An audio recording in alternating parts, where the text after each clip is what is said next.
I love to see the towns passing by and to ride these rails neath God's blue sky. Let me travel this land from the mountains to the sea, 'cause that's the life I believe He meant for me. And when I'm gone and at my grave you stand, say God called home your rambling man.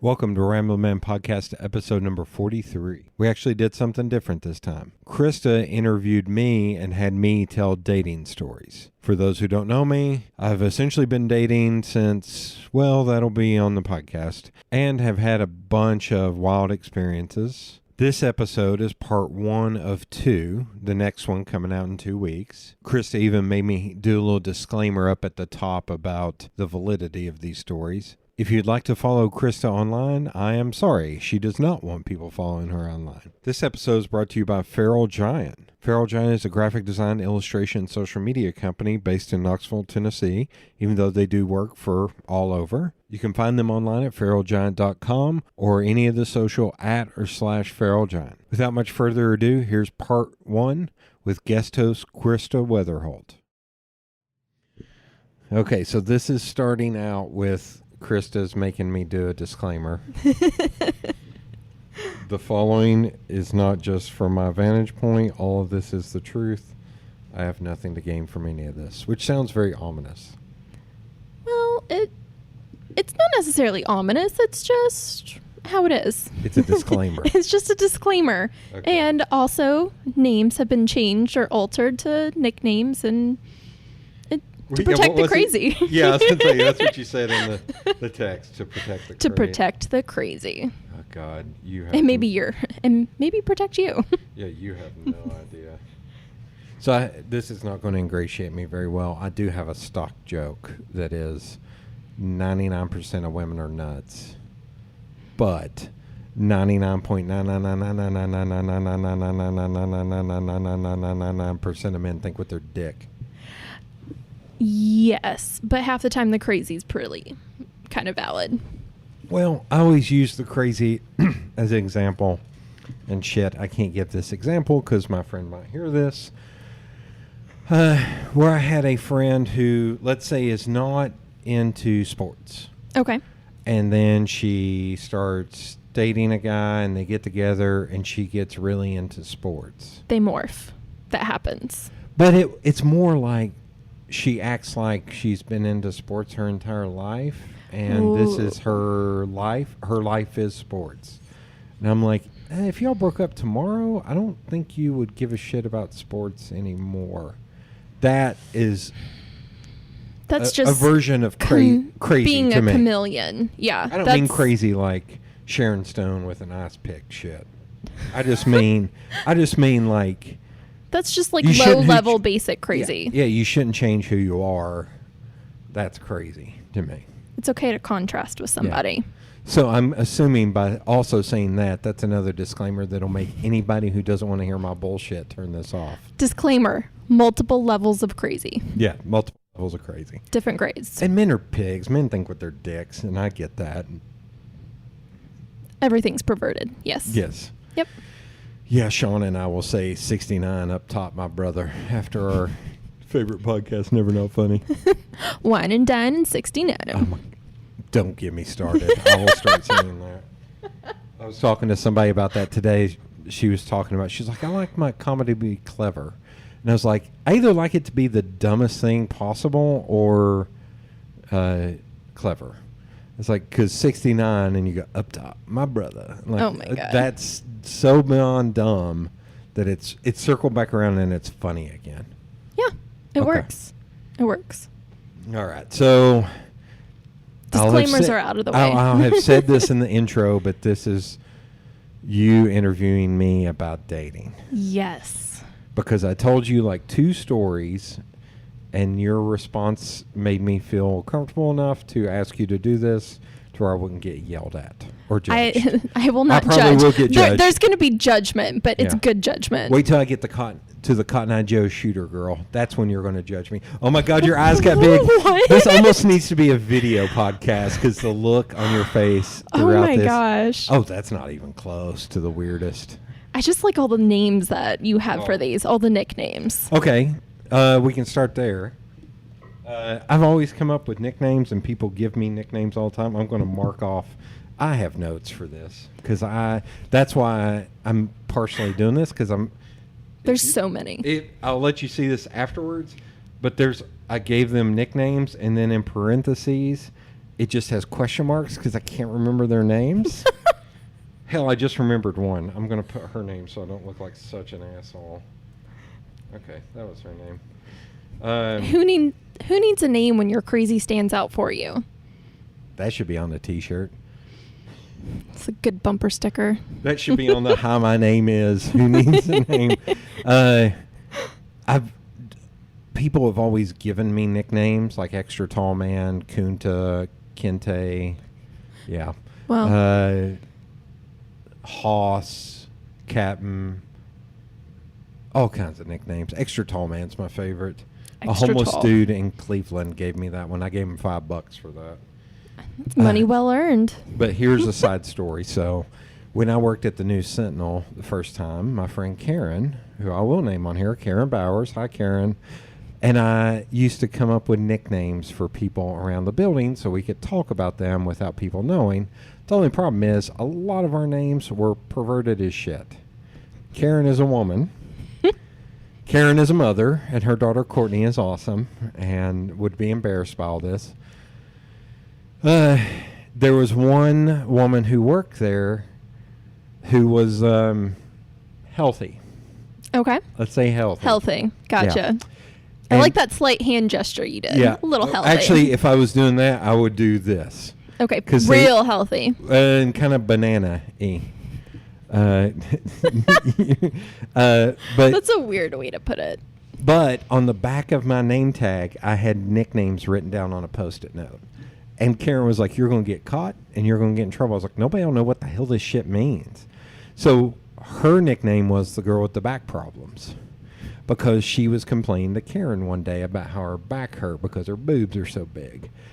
And Karen was the one who named her the girl. So it's not just me. I mean, I feel like that nickname could have easily been. So here's where it gets weird. So another one that was healthy, another healthy one, Office full of healthy, huh? was saleswomen. So, Well, okay. Yeah. so she, when she walked, she jiggled. So I called her Jiggles. I was going to say Jello. No. Oh, God, that would have been even better.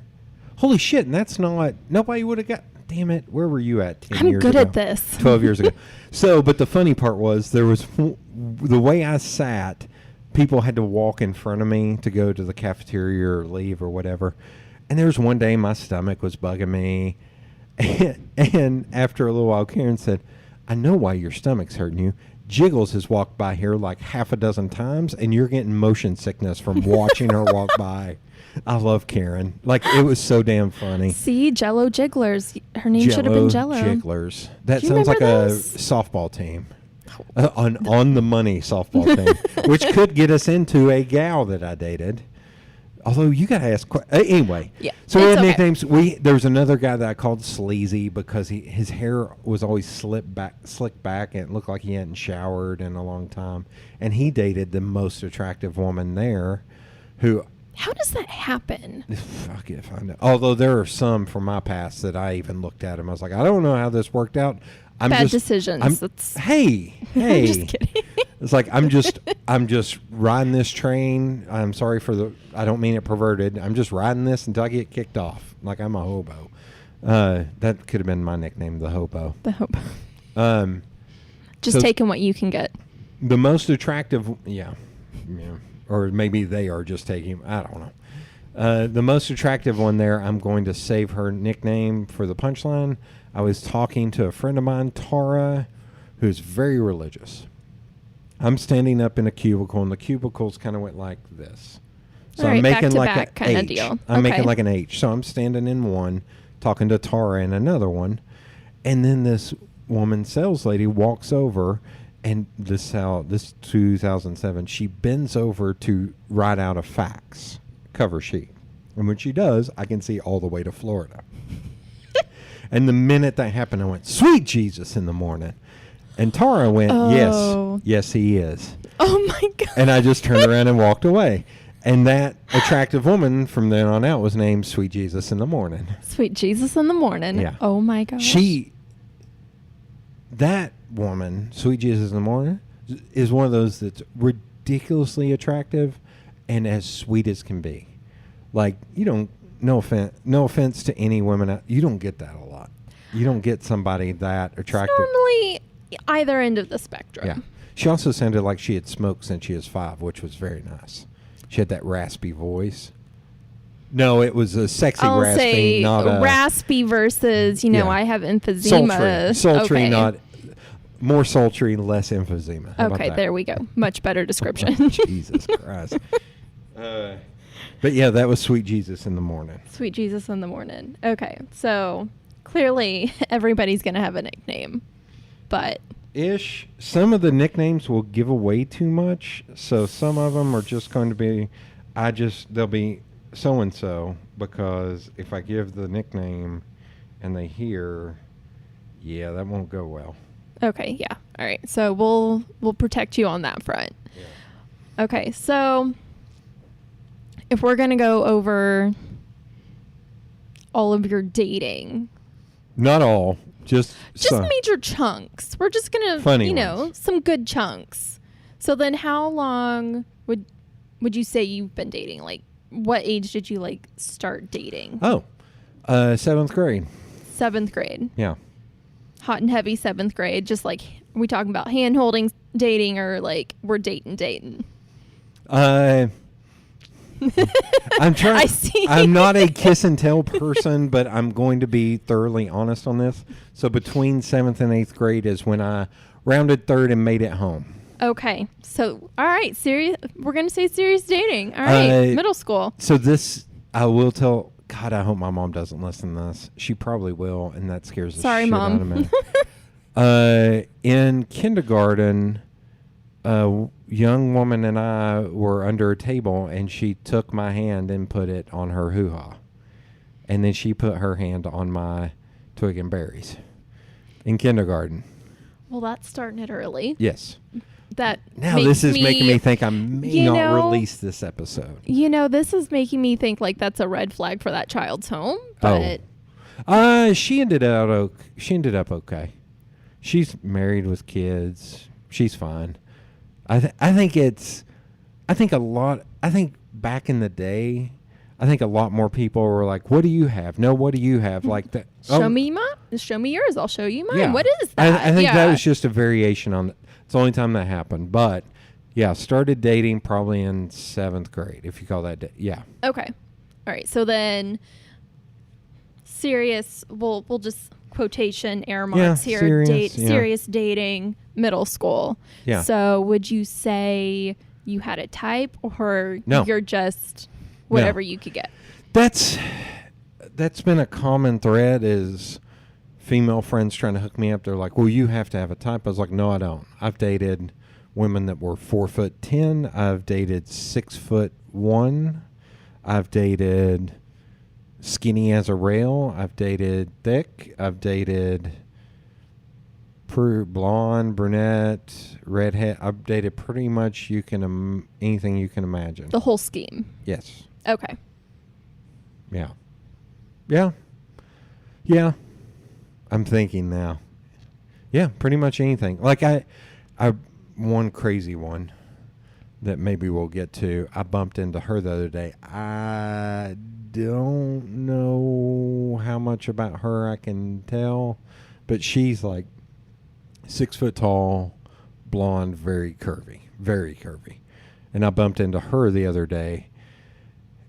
And I honestly looked at her and went, damn it, why do you have to be so bad? like, There's yeah. not enough balance to I'm that. not a pig, but it's kind of like, God, yeah.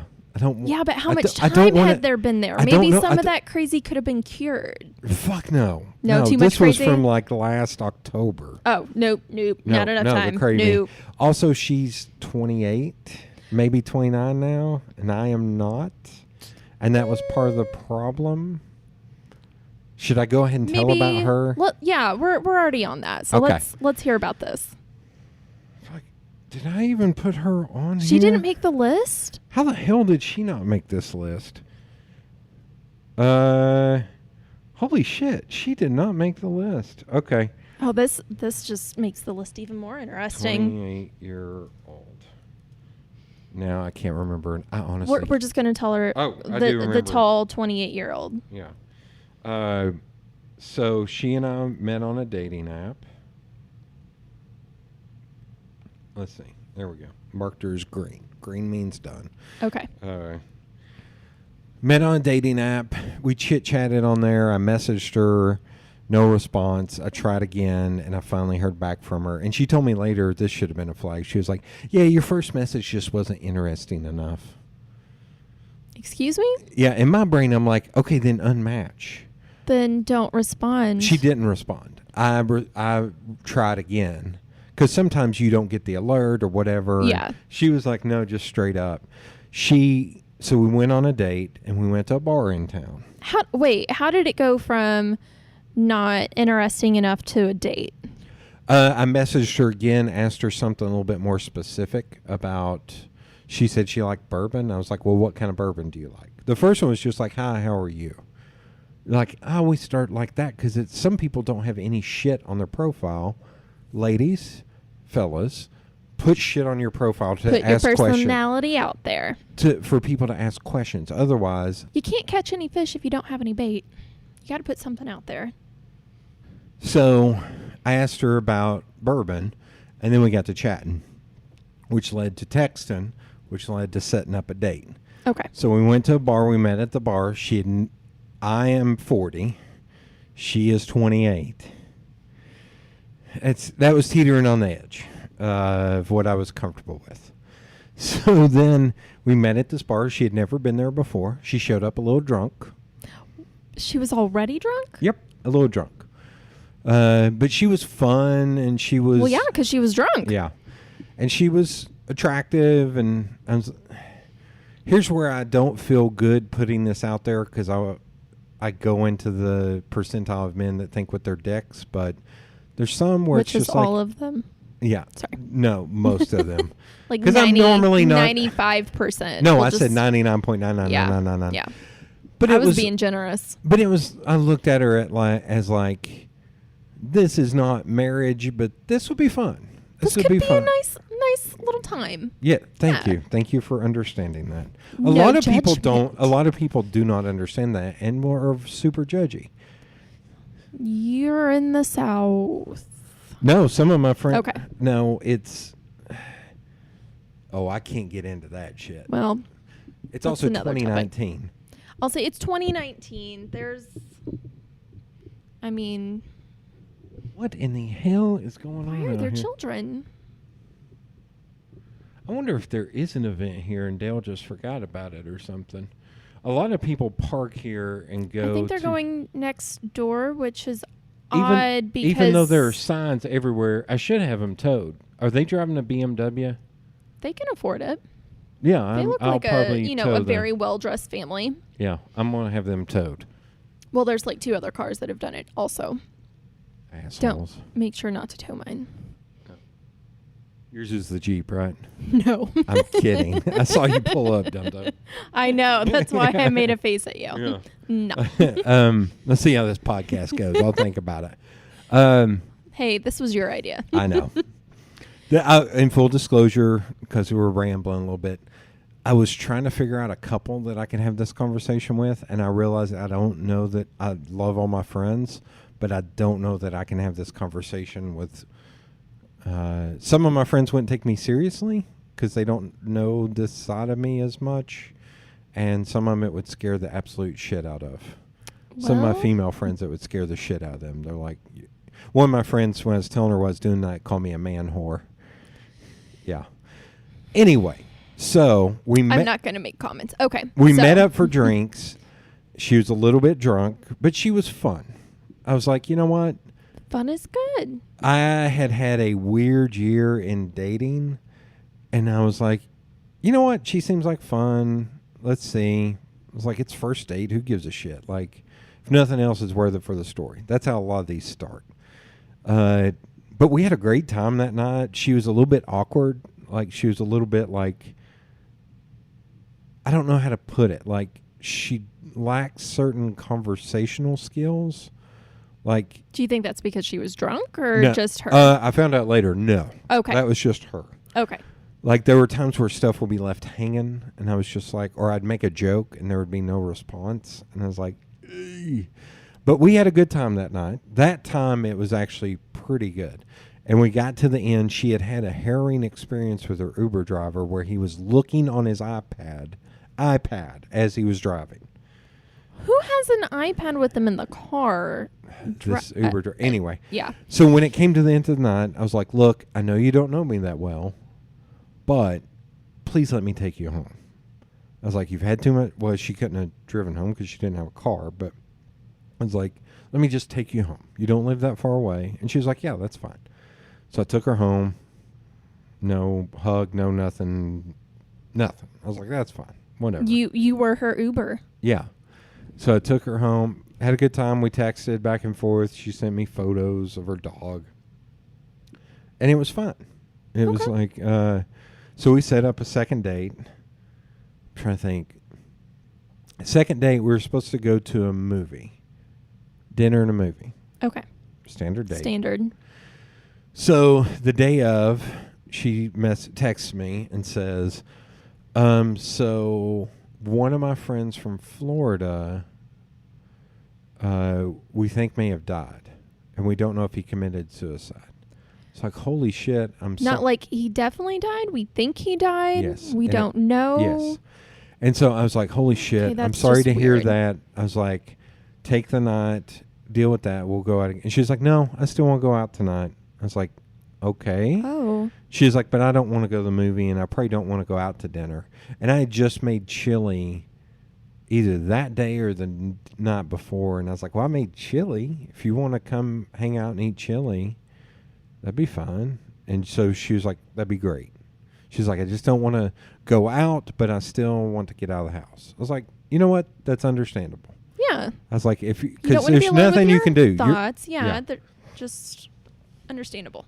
So So you hang out. You she have came over to my chili. house around like it gets weird. This was a Monday night. She came over about 6:30, Okay. Yep. kind of early. So we hang out and we're chatting. Here's where I'm really going to get into detail. Hold on, I need a lock on your face because I'm about to Okay. tell you some shit. So as we're chit chatting, she's very like abrupt. She's very, and it's kind of, I don't want to say awkward, but it's just like same thing. Not laughing at jokes, not engaging in conversation. I'm not soul obsessed, but she wasn't asking me any questions, and it was me driving a lot of the conversation. Okay. Shit. Okay. I'm trying to find her text to me from that night because it's fucking hilarious. Yep, there she is. Here we go. Can we just start referring to her as like the chili girl? Oh no, I'm about to give gosh. her. I'm about to say something out of her mouth, and this is what you'll refer to her as. Okay. Let's see. Here we go. Got it.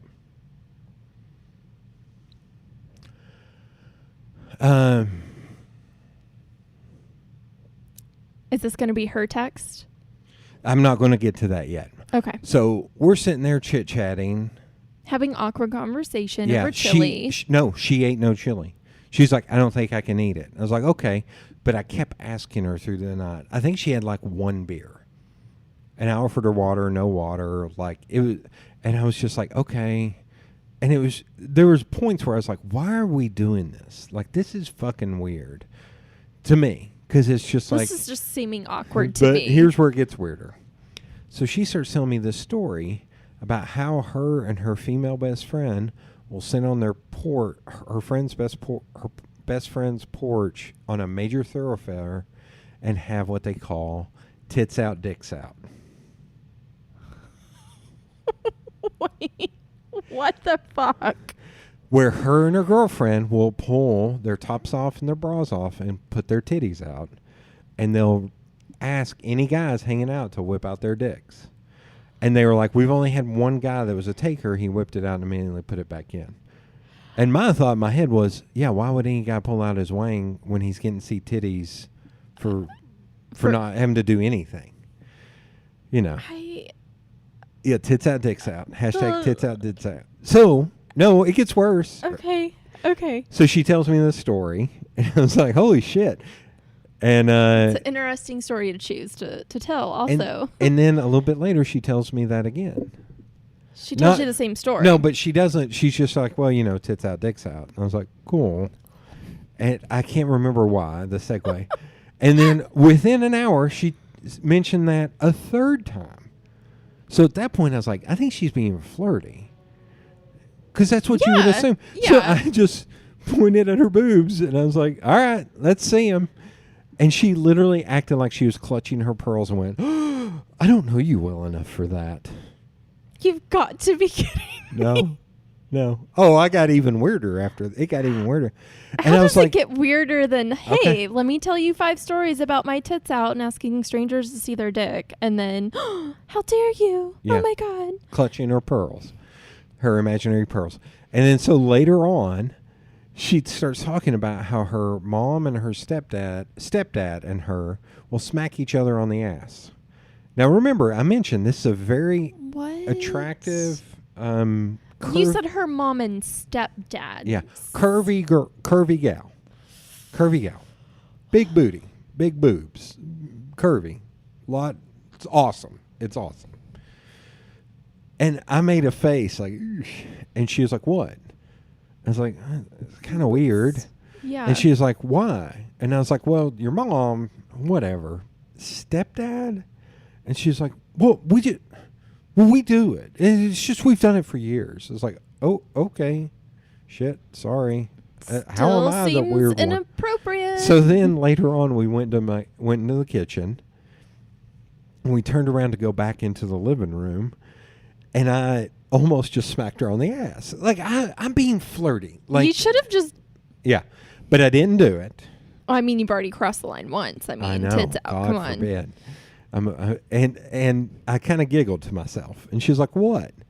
And I said, well, I almost smacked you on the ass. Because she was like, you're not my family. You can't do that. Oh my gosh, That didn't strike so backwards. That didn't strike me till the next day at how fucked up that statement is. That's like an Alabama statement. That is wrong. Yeah, you're not my family. Only my family. Yeah. Oh my gosh. Yes. No. Now she's from Florida. She ain't from Tennessee, so damn it. Well, I'm not going to talk about Florida. 6:30. Okay. She leaves my house at 11:45. That's a lot of awkward conversation. Yes. A lot of not boobs out, not wangs out. Thank you for clarifying. I walked her out to her car because that's just what I do. And she just walked and got into her car. Did she say like bye or anything? Or did she just...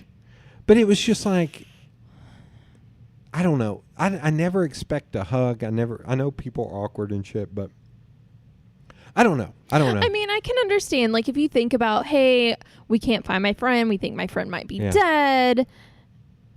I don't want to be home by myself. But also, on the other hand, it's still really fucking weird. Yeah. No matter what mental state and process you're in. That's a whole lot of weird. Like, not to play the I'm a nice guy card, but I could have said, no, if we're not going to go out on a proper date, then no, you can't come over to my home. I let her come over and she be super fucking awkward to me and didn't really.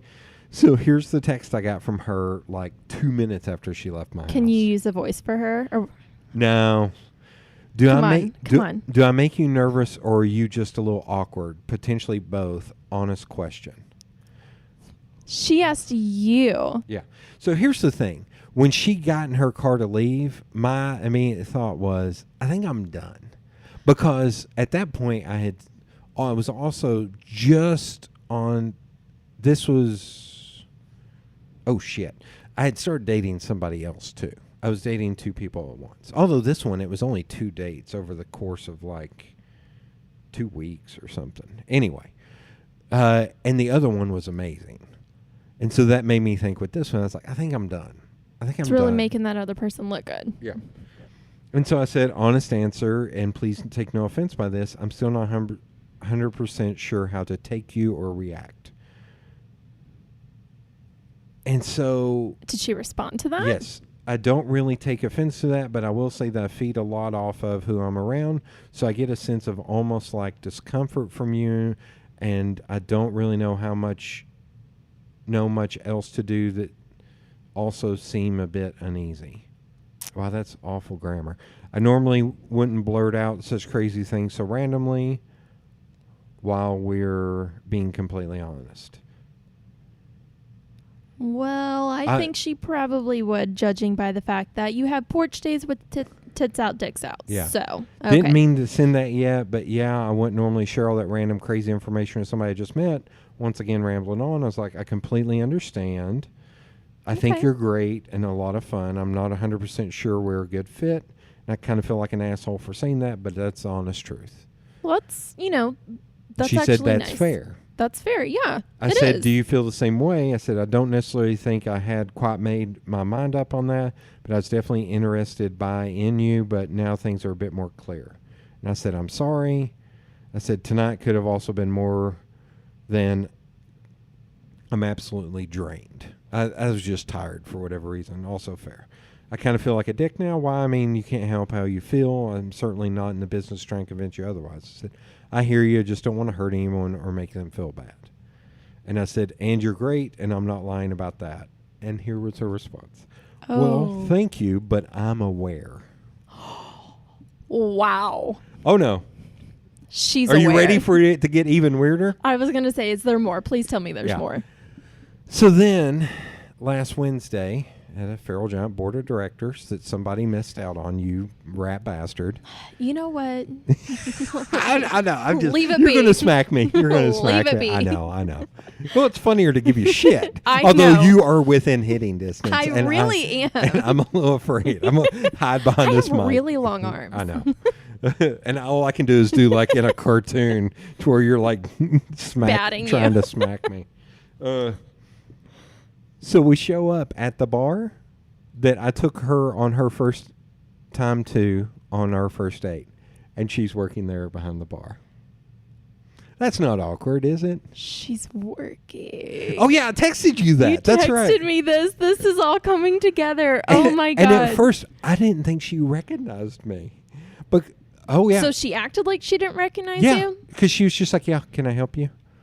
And I was like, I'm going to go, you're 6 feet tall. I'm 6 foot fucking. You know me. Like, that's been like, what, 7 or 8 months ago? Like, that's not been, no.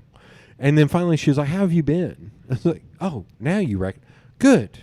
I've been good. I've been good. I'm going to go over there and sit with my group of friends.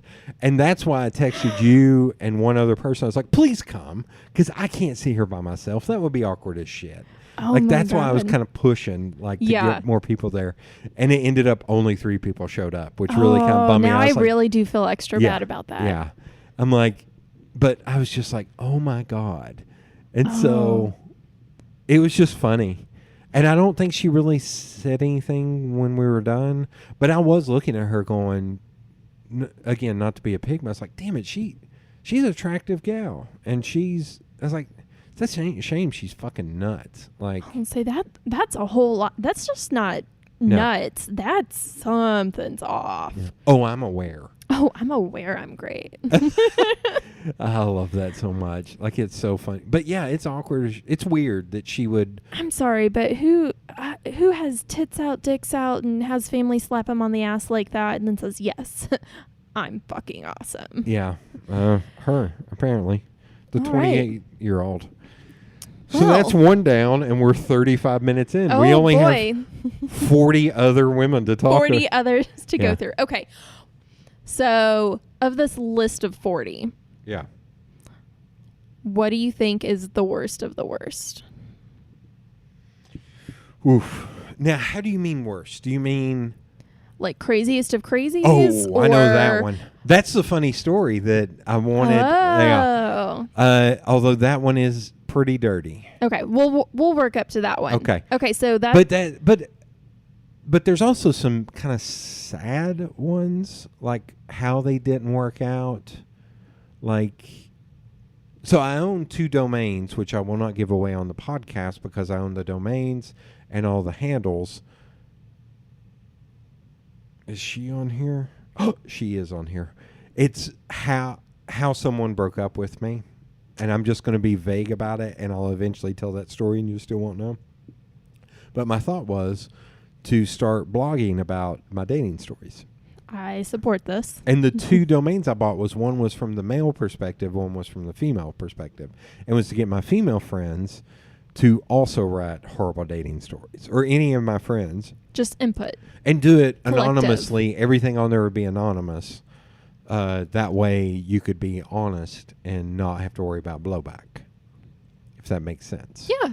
I mean, I feel like most people probably wouldn't share if they couldn't do that. So let me give you one story that I think is... Oh, shit, I put the wrong name for that one. Let me give you one name of one that's kind of sad, because this is why I didn't do it, because some of my stories are kind of sad. So there was one gal I met on the dating apps, and we started chit-chatting, and it was going really well. But she lived in Pigeon Forge, and it had a kid, I think one kid. And it was just, we were having a hard time meeting up. And finally, we were hitting a point where we were going to go out. And when we finally set a date to go out, like let's say it was on a Friday, like the next Friday. And this was on like a Thursday. And so then I got a message from her on like Monday, and we were friends on Facebook. Okay. That's another weird aspect of this, why I couldn't interview one of my friends, because she would be like, oh, I don't even give guys my last name. I'm like, okay, that's you. That's not everybody. I need you to she doesn't understand that. She thinks everybody should just do that. I was like, well, whatever. That's not how the world works, but. So, this one, Pigeon Forge, we'll call her Pigeon Forge. Let's mark her green so I remember that I've talked about her. All right, and also, back up a bit, you talked about dating apps. How many dating apps do you use? Had Previously. Shit. How did you get to that? So there was a point where I was on 8 different apps. 8? 8. At the same time? Yeah. One of them was called Happen, and it would check your GPS. And if you happen to pass someone, it would remember that. It would send me alerts as like, you have passed this person 11 times this week. Oh, like shit. within like a mile or something. So Happen, Coffee Meets Bagel. I've not heard of that one. Hinge, Bumble, Tinder, OkCupid. Fuck. I can't remember. There are 3 more, and I can't remember what the hell they were.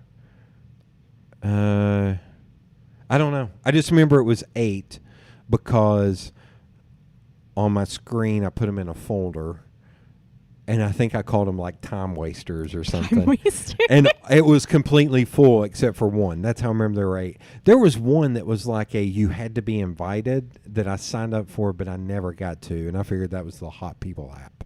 The hot people. Yeah. That just sounds odd that Yeah. you have to be invited Oh, yeah. to be on a dating did app. you know there are celebrity apps to where if you're so famous, you can get on celebrity apps, which I find fascinating. So I'm just imagining like Sean Penn on a celebrity app. Like, I just want to have an opportunity to scroll through that. Like, I just want to see that. So when the apps first started, one of my friends, Aaron Slocum, would love to sit and watch me do Tinder when Tinder first started. Yeah. She found it fascinating. Here, I'll admit this because I've been this on a podcast before. I need to let you join this group. I started a group called Tinderlicious. It's a private group where I post all my funny shit on Tinder, and my female friends do too. I still have a folder on my hard drive with like 1,200 screen grabs of funny shit. It's a lot of couples looking for thirds or fourths. 1,200. Whoa. Yeah. Okay. So I was on a lot of the apps. I used a bunch of different ones, varying degrees of success or failure. A lot of weird. I'm saying this not fishing for compliments or fishing for empathy when I say this. I know what I look like. I'm a little schlubby. I should shut up. And I'm not the best looking dude. And I try to explain this to some of my female friends, and they don't understand. So there's some of my female friends where I'm like, you're very attractive. And men think with their dicks. So anytime you right swipe on a guy, which is the positive, you're going to get a response. And they're like, well, no. I was like, you need to shut the fuck up, because the amount that I right swipe on that I get nothing from is showing me that I am correct. That they don't like bald dudes. They don't like You just gotta start taking pictures with hats on. Let's straighten your beard out. Shut up. Yeah, they've got those beard heated straighteners. Yeah, now. let's flat iron my beard. That wouldn't look weird as fuck. I just want to see what it looks like. No, because my luck, it'll burn it off, and I'll look like a damn baby face with the chunky cheeks. But I also knew on the dating apps, there was a lot of times I was striking out because I'm not super attractive. So, which is weird. Which is weird in that... It's weird that some of the apps, like, that's all, like, it's based on. Oh, yeah. Oh, hell. This will transition into a story. Let me find her on here. Oh, and we still have to get back to Pigeon Forge Gal. Oh, yeah. Pigeon Forge Gal. So, while I'm trying to find this other one. There she is. So, let's say we scheduled a date for the next Thursday... And then the following, like, Monday, I got a message from her, and she was like, hey, I hate to do this, but there's a guy I've been friends with for a long time, and he admitted to me this last weekend that he liked me. And I think I need to give it a go. And I can't date more than one guy at once. I just don't feel comfortable with it. And it was, if it doesn't go well with him, you will be the first person I message. I was like, maybe don't say that. I was like, that's fine. I was like, it's a shame. I'm bummed because she was great. And she probably still is great. But I was like, that's a bummer. So I take it you didn't get that follow-up message. No. And it gets worse. Okay. So that was on like Monday. On like Friday, I'm scrolling through Facebook, and there's a photo of him sitting on like a Barker Lounger or whatever you call it, with her sitting on his lap with her head buried into his chest. And it was captioned something like, I don't know if there's any place I'd rather be. And I went, oh, that went fast. Wow. They've been dating less than a week. And so I was like, okay, unfriend, unfollow, unconnect on everything. Wow. Yeah. So that's sad in my mind because it's a bummer and it's shitty and she's not a good person. She also DM'd me on Instagram like a month ago because I was in Pigeon Forge. She was like, you got to try this restaurant. It's awesome. Hope you're doing well. Like, why would you even reach out and say anything? That's awkward. Because she doesn't think she's the bad guy. That's the other problem. There's a lot of these people. I think most people don't think they're the asshole in a situation. I mean, I get like, hey, let's not hurt anybody's feelings or ruin chances at things. I get that. Yeah. But you don't need to say, hey, if this goes to shit, I'll hit you up. Yeah. Like, don't do that. Don't make hold a backup. Your breath while don't make a backup plan out of somebody, and don't. If I'm a backup, then I'm not good enough. Then no. No. Then it's just no. So that leads us to one of the other ones. When I swear I'm not trying to be self-effacing or trying to get brownie points or whatever the fuck. This is what I've been my entire life, so I know and I'm comfortable with it. Like, it is what it is. So there's one gal I know that she plays in a band. I'd met her a few times. My friends that live behind me had just had a little girl. Jody and Russell just had a little girl. And so I see this gal in a band we'll call her the banjo picker. She plays the banjo. Okay. So I saw her on one of the apps. I was like, you know what? She's very talented. She's very sweet. Like, I've talked to her a few times, and she's beautiful. It's like, I should be so lucky. So I sent her a message. I was like, hey, on one of the dating apps, on OkCupid. I was like, hey, we've met a few times. I don't expect you to remember me. I can't remember what I said. Just I kept it very loose. She's like, oh, yeah, I remember you. You're friends with Jody and Russell. Have you went over, and we started chit-chatting about the baby. Nice conversation. Yes. Okay. And this went back and forth over the course of like 20 minutes. And then I was like, hey, if you'd like to grab a beer sometime, that'd be awesome. On OkCupid, you can see if they look at your profile. I hit refresh. I see she went and looked at my profile, and I never heard from her again. Damn, she ghosted you. Yeah. But she looked at me, and she was like, ugh, and walked. I'm sure she didn't make the noise. Well, let's see, because then I would continue to bump into her because this is the smallest big city in the world, and I'm close friends with her female cousin, whom she lives with. Oh, great.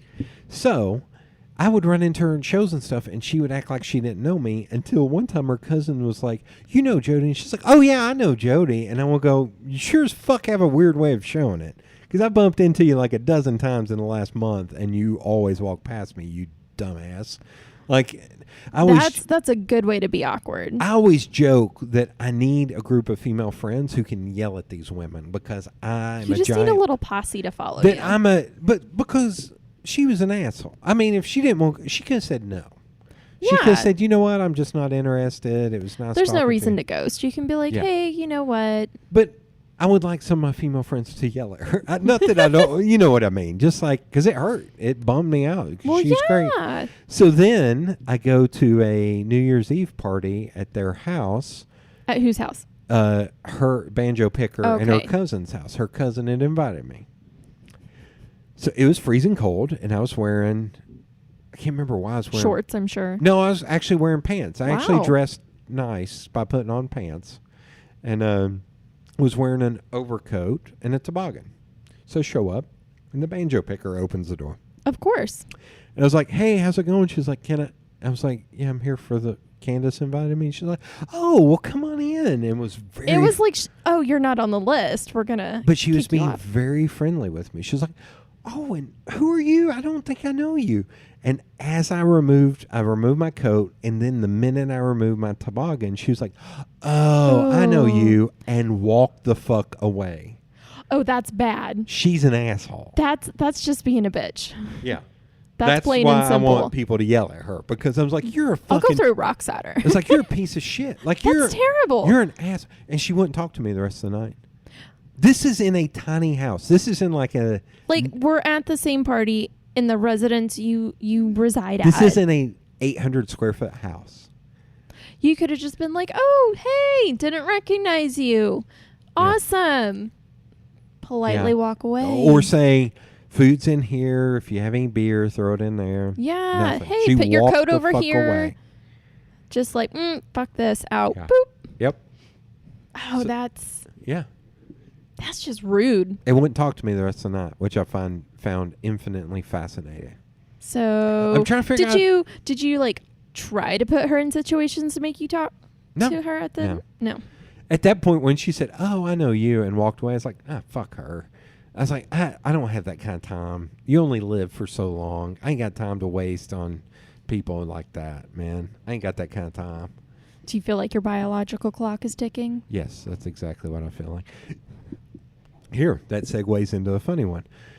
My great-grandfather, the only way I can remember this is by telling the older ages.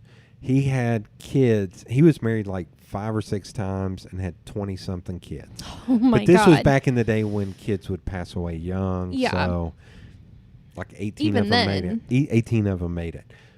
The oldest one at one point was 100 years old, and the youngest was 49. So there was 51 years difference.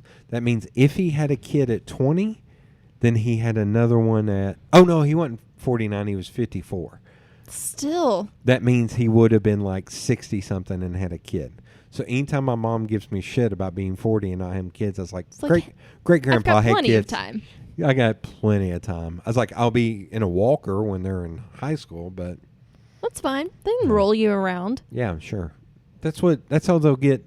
If it's a dude, that's how he'll get jacked for football is rolling my big ass around. They'll put you in a motorized cart. Hell yeah.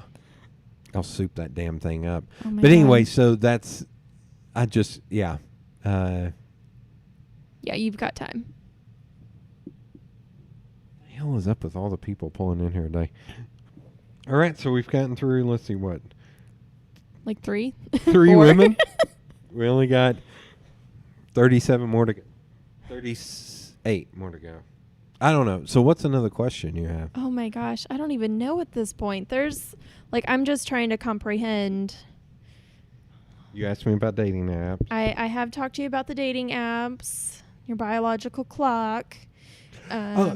Here. Okay. God, this does feel like me just talking. So here's a story I don't like sharing. I thought I was going to be a daddy when I was 18.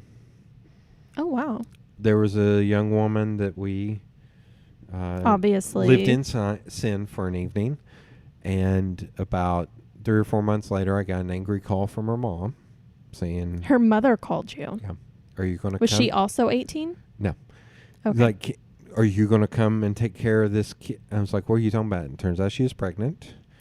And so we went through all the testing and everything. It wasn't my kid. It was her boyfriend, previous boyfriend, who she had a night in sin with a week before me. Oh, wow. So, let's... Did mom apologize? yes, she was actually good with me after that. Well, I at have least a that's funny... positive. Let's see. So out of our list of ladies here, What, can I finish that yeah. one? Sorry. Oh, there's more to this. Oh, yeah. So I Yeah. ended up just being like, well, let's see. Fuck it. You know, if I'm going to have a kid, then I need to get a job. I need to drop out of school. I need to do whatever I need to do to take care of this kid. I've got a family. So I have literally been ready to be married since I was like 18.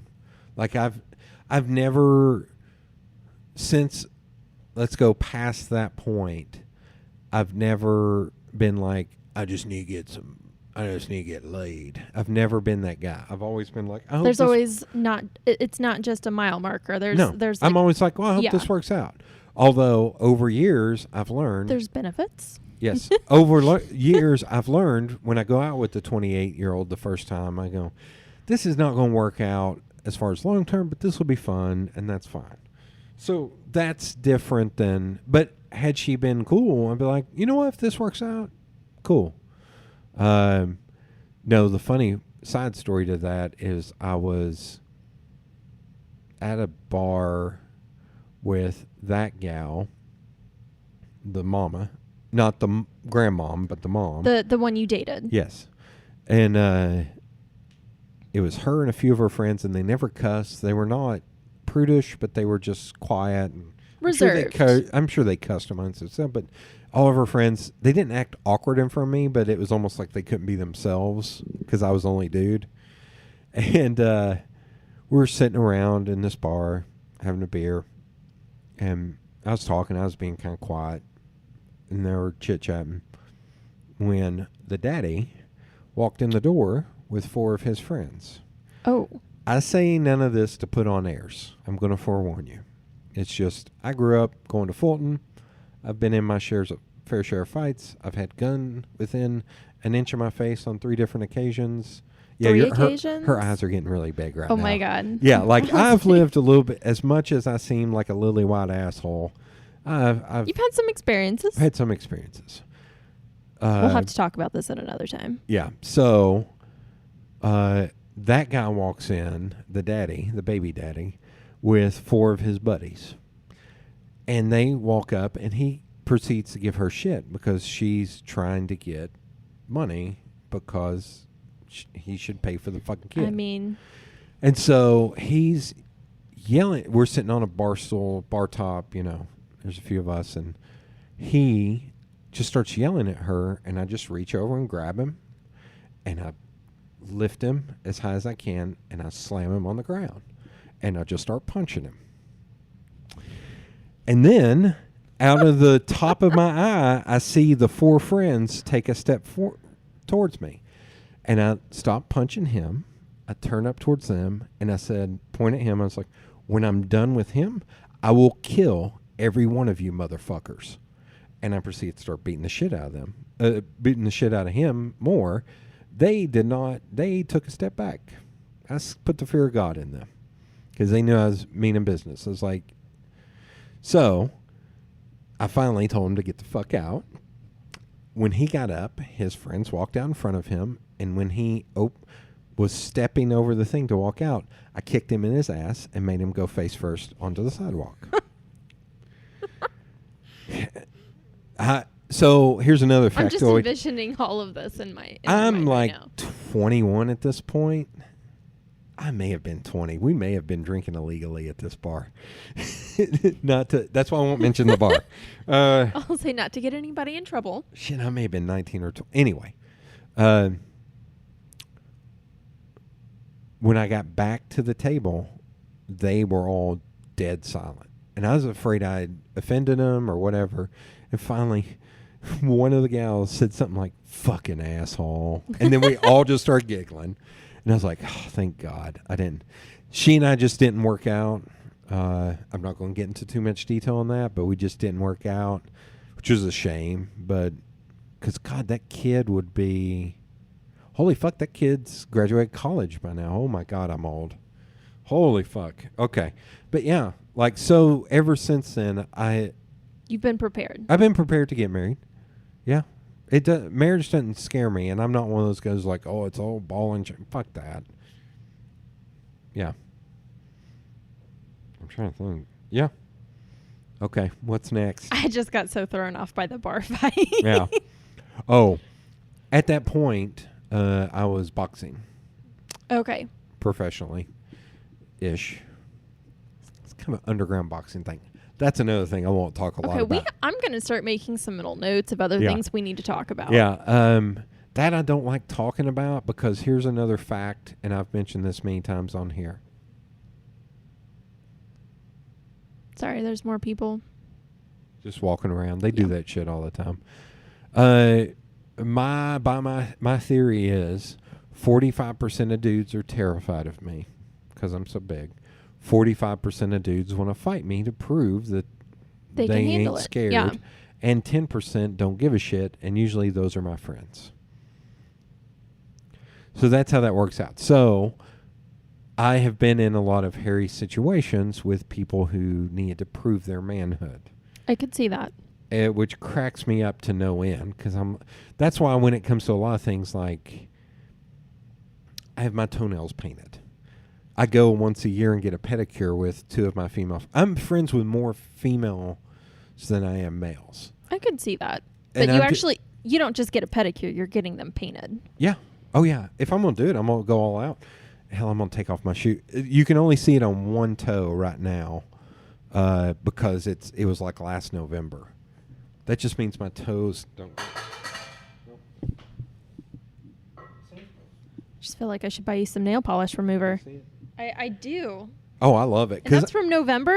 I love freaking people out. I feel like you need some more collagen in your life. That's a lot of paint left. Oh.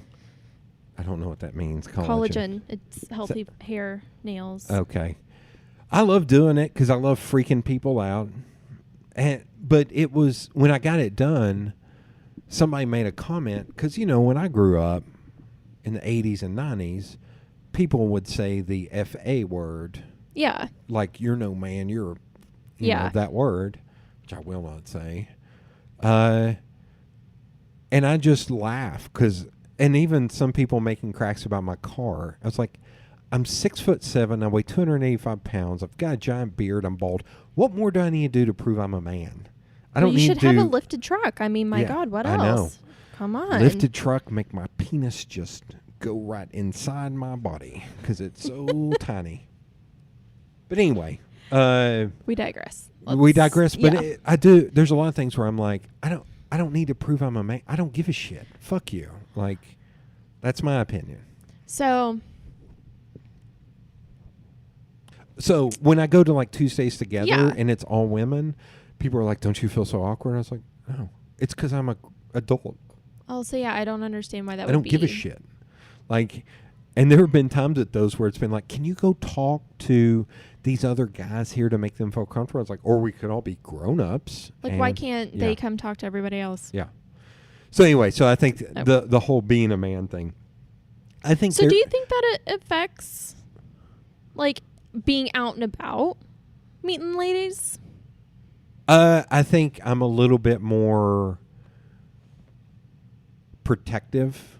I tried to explain this to two other previous podcast guests where I said the big brother factor, and one of them just would refuse to get that, as in like defending people, because I feel like I'm a bigger dude and I grew up around a bunch of dudes who stepped into situations when there were problems. They would step in there, and I try to explain this to somebody by using the analogy of watching a woman in a very small skirt and very high heels watching a bunch of dudes stare at her. And there's part of me that's like, to the young woman, because she was very young, I was like, man, and it's not slut shaming. That's what I was trying to explain to them. I was like, it's just the big brother in me. She's a young woman. She's probably like 22 to 24. I was like, there's going to be some creepy dudes that are going to look at you because you're wearing that. Not saying you shouldn't wear that, because we should go back to the dudes. So wear what you want. Wear what you their want, fault. but just Yeah. know It's going to happen. guys are assholes. You can't Like, control that. That was my point. And she's like, well, you shouldn't slut shame her. I was like, I'm not slut shaming her. I don't want to say There's a difference. I'm I preparing mean, her. I'm just saying men are assholes. Be prepared and know how you're going to handle that when Yeah. that situation arises, because it always does. Yes. Always. But it's weird because I'm almost being told because I'm a dude, I can't think about that. And I was like, no, I think about that because I have a sister who's 12 years younger than me. And if any dude ever leered at her, I would put him in a fucking wall. Like, I'd be like, we're not going to do that. So I think about that in a more general sense a lot. So there are a lot of times, so here, let's go to one of the sad stories I told you. Okay. Because that'll segue into how 5 of my female friends ended up being complete assholes to me when this woman broke my heart. And 2 of my male friends could not have been more caring and impassioned and listening to me. So very surprise. Yeah, a big twist. Flip. Okay. So around the time that I was seeing the 28-year-old, the one that I started dating that was more of an option, she has two kids. Let's go up to her. Surprisingly, she's number 2 on this list. So whoa. So our ranking on this list. No, there's no ranking. It's just the stories, how I could remember them. How you could remember them. She was the second one that popped in your head then. Yeah. Does that mean it's... Until this latest person that I'm seeing that I hope it works out.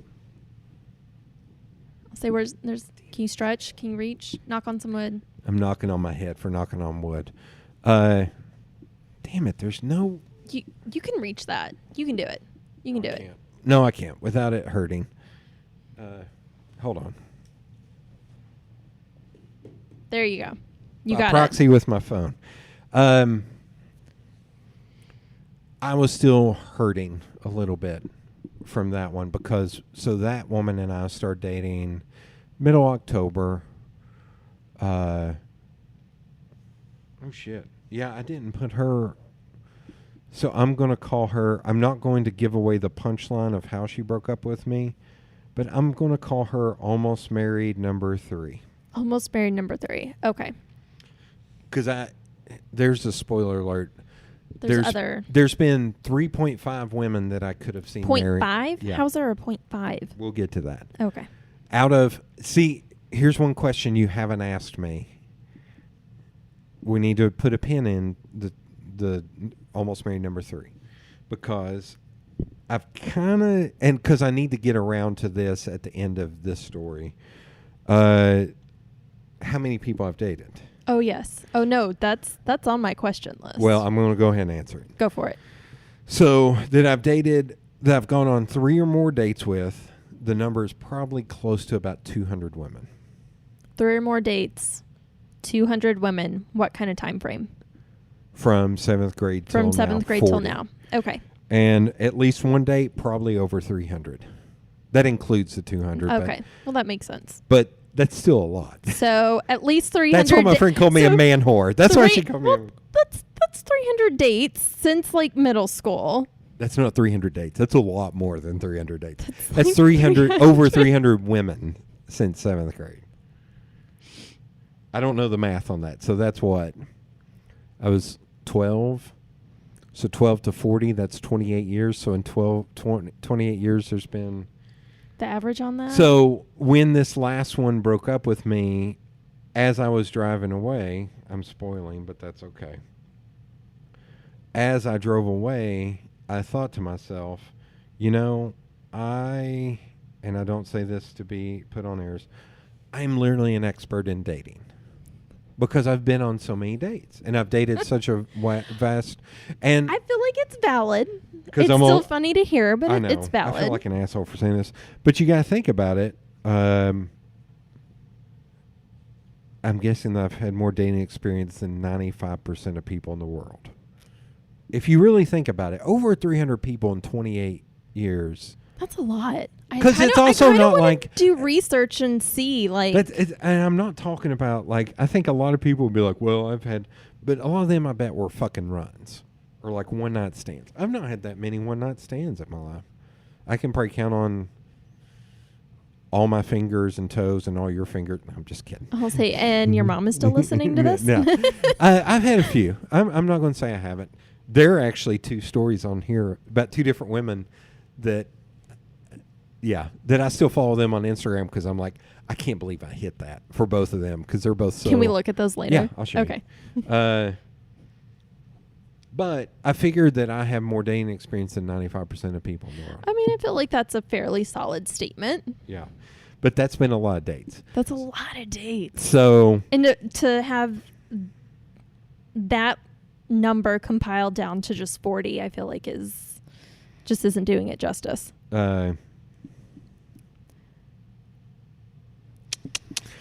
Yeah, we'll just saying. We'll not. Ooh, we'll discuss some of that in a moment. Okay. Also, I've not had that many female friends try and set me up with people, which I find super weird. That's kind of odd considering the number of female friends you have. Yeah. Do you think it's because... I think a lot of... Here's this photo I'm going to show you. So it's the one in the red. Oh, my God.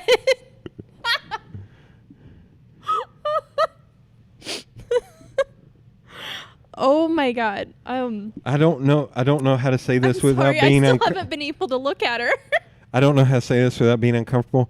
Both of her boobs are bigger than my head. One of her boobs are bigger than my head. Yeah, they're bigger than my head, and I'm a big dude. Yeah, that's like you keep showing me pictures, and I still have yet to see her face. Like I can't see anything else. They're attacking her. Yeah, so. Well, congratulations. There's her. There were 2 women that were liquor reps that came into town that I met through the apps. And both of them I still follow on Instagram, mainly because I need a pick-me-up every once in a while that I can't believe. Well, that was one hefty pick-me-up. Yeah. When I can't believe that I actually got with that. And also in hoping that sometime when I'm not seeing anybody, they may return. Playing the odds, huh? Because that would be amazing. And the other one has changed her name so many times. I'm going to have to keep scrolling.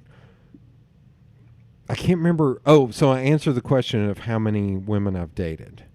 Is there anything to come out of that before I get back into... Oh, almost married. So it's wild to me that out of all those women I've dated, there's only been 3.5 that I could have seen married. So do you think that's because you're saying that you don't have a type and you're just trying everything? Do you think that's part of it? I think it's because, and I'm going to jump around a lot, because almost married number 2, whom I dated when I was about 35, was the first person I dated that made me feel like I wasn't the lucky one in the relationship. A lot of the women I dated before that treated me like, well, you don't know how fortunate you are to be dating me. At 35, I had my first experience with somebody who was like, oh, no, you're a good dude. You're a good guy, and I'm very lucky to be dating you. Damn. 35. There were some women Damn. that wouldn't like some. There were some women that I dated that it was 5 or 6 dates in, and I said something not offensive, but I just made a bad joke. Let's say a dad joke, and that's how the relationship ended. They couldn't handle a dad joke. No, it was just. I mean, like, basically, they they were, take things the wrong way. No. It was Okay. like, I'll give him a chance. And then the minute I did something they didn't like, they're like, no, we're done. It's over. I was like, Jesus, okay. God. Like 35. That was almost married number 2. And I don't want to say almost married, but I'm going to say could have married. Potential. Potential. But let's go to potential married number 3. So this was just last year. Last year was a very fucked up and bad year for dating for me. Okay. Although the funny part about that is I dated 3 different women who were 6 feet tall and one that was 6'1". And that was a first to date that. So it was the year of the tall. It was the year of the tall. So. Keep going. Well. Go for it. Trying to figure out how to phrase this without just like word vomiting. Go ahead and word vomit. So the past year, the tall. Yeah. Ladies of the tall. Okay. Although there's been a lot more than that, but that's just been. I probably went out with 15 to 20 women last year. But it was wild to me that there were 3 of them that were 6 feet tall and one of them that was 6'1". I'll say you talk about the tall ones a lot, so I'm kind of thinking you have a slight type. No. Although it's funny because the one we continue to see one another, she's kind of tall too. Yes. I think it's a weird anomaly that has been a more recent anomaly, whereas it's always been all over the place. But in that same vein, like there were women I dated last year that were 5 feet tall. Oh my gosh. That's what I say. It's like you could put them in your pocket. Yeah. Why cannot I'm going to have to screen grab this woman just because she changes her she changes her screen name so often. So this is the other one that I just hooked up with. Why in the hell can I not find her? Because she has a stupid username that she's changed half a dozen times. Probably because she's trying to hide from everyone. Maybe so. Okay, so back to potential marriage opportunities. Yes. So we talked about 2 a little bit and 3 a little bit. And I haven't in the most vague way possible. Yeah, I can get into the details on those too. Yeah, so do we want to start at half? The do we half? Want to start at 3 or 2? Where do you want to start? We can do the half. So the half, there was a woman I worked with. There she is. So this is one of the other liquor reps that I hooked up with. Ooh, what kind of liquor? Okay, she's cute. She's not cute. She's dumb. Like she's literally a model. Like I know what I look like. I don't know. I still don't know why the fuck she right swiped on me. That's what I don't understand. You shouldn't question it. You should just accept it. Yeah, I did, and I enjoyed it. Not to be fucking. Yeah, that's her. Oh my gosh. Yeah.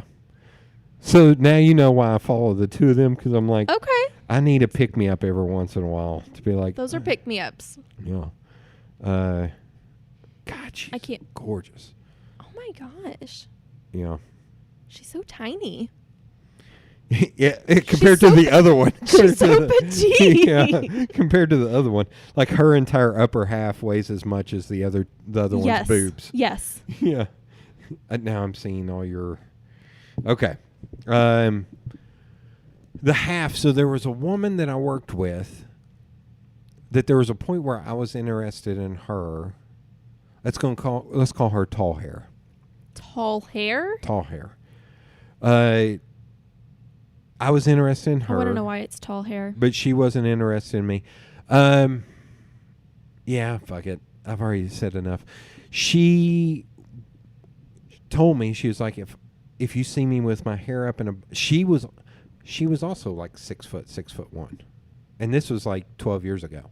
Okay. She wore her hair up in a bun, and she's like, if I wear it up in a bun, then I haven't washed it in a couple of days. And she did that a lot, to the point where Karen...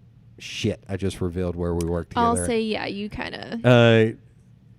somebody else that we worked with was like, she doesn't wash her hair enough. That's gross. And I was just a female friend of mine said that. I was wondering what that smell is. I was wondering what that smell was. It's like the first time in a week. Give me a just break. kidding. I'm just kidding. But tall hair. All right, tall hair. We couldn't sync up. Like, I liked her. She didn't like me. Then she liked me. Then I didn't really care for her because she was fucking nuts, too. We also haven't gotten to Cotton Eye Shooter Girl yet. I don't even know how to process that. Okay, I'm gonna mark off the 2 liquor rep hookups. Oh yeah. But yeah, so tall hair and I never really synced up. We did date-ish a little bit, so I do put her on here of like a... There could have been potential. I called her couldn't make up her mind. Like... How so? Couldn't make up her mind on whether we were dating or not. And here's how. So she also smoked. So we would go and hang out. I would go hang out with her when she smoked. And there was one of her friends that we will call Barbie. Okay. Because she literally looked like she didn't look like a Barbie. She looked like an hourglass. Like she was short and blonde and literally like her waist was this big around and she was healthy. She was amazing. She was sweet. She was nice. She actually kind of liked me a little bit. Like, it was weird. It was one of those, like, why is this is working out? Why is this working out? So that one. I'll say, is she on the list? She's the 0.5. Almost married. 0.5. Okay. So we started, and then I made mention of her to Tall Hair. Oh. And then Tall Hair torpedoed any chance I had with the other one to where she stopped responding to me. Shouldn't have told Tall Hair. But they were best friends. Like, they would have found out. But yeah, I know that's that still now. Weird. I know that now. No, but Tall Hair. No. Tall Hair was good with us being friends. We had actually switched to where we were friends for like 6 months, to where she was dating other guys at this point. Okay. But she, I guess, didn't like that maybe the attention I gave her would go away to somebody else. Oh. So that's the 0.5. I call her 0.5 because we didn't get far along, but if things kept lining up, there could have been potential. Yes, that's why I call her a 0.5. I'd maybe say a 0.25, but... Yeah. I don't know. She was amazing. I would have been very lucky. And I saw her later with a dude that had a chin strap beard, a flat bill cap, and he was even schlubbier than me. And I was just like, fuck, she settled, man. And she looked sad. And I was like, I don't know how to put it, but she just looked sad. I was like, fuck, man, that's a shame. That's like, so this almost married number 3, I finally unfriended her and unfollowed her on social media because I saw a picture in her new guy, and he's shorter than me, schlubbier than me, has a goatee. It's almost like a small chin strappy one of those thin ones. And I saw him, and I was like, I had guessed when she broke up with me, I told my 2 guy friends, I was like, I guarantee you within 6 months, she will either be dating somebody, she was kind of religious, somebody she goes to church with, somebody who has a lot of money and a lot of security, or she'll be banging some hot dude. One of those 3. I guarantee you that dude is somebody she either goes to church with or he has a lot of money. And I know that's super judgy, but she fucking hurt me. And when I say how she hurt me, you'll understand. So she and I first started seeing one another in mid-October. She had been divorced for a little bit over a year, had 2 sons. She's a friend of one of my close friends. Okay. She met me at an event, and apparently in like August or September, and apparently made a comment about how attractive I was, which is odd. But she apparently made a comment. So I got invited over to like a kids party at her house because my close friend was there. And it kind of started from there. But after that, she came to like one of my social media events. And that was the point where I told my friend, I was like, I want to go out with her. I was like, 'cause she's kind of awesome. I feel like there's something, like she literally, when she came to the social media event, she was looking for me. Oh, she came for you. Yes. Okay. which kind of struck me as odd. I was like, oh, really? I think that was actually before I went over and hung It's out like with. a huge compliment. Yeah. I hung out with her and the kids, her and my friend, all the kids at the kids' party. I think that was before that. I think I got invited to the kids' party after that. So anyway, so I told my friend, I was like, hey, I want to go out with her. I was like, and my friend is I love her to death, but she's notoriously bad about never hooking me up with anybody.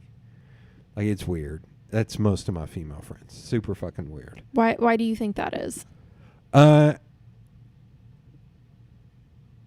you think they just don't want to be associated with any of that, or? I think it's a bunch of different things. I think some of them it's that. I think some of them they don't want to lose me to a woman.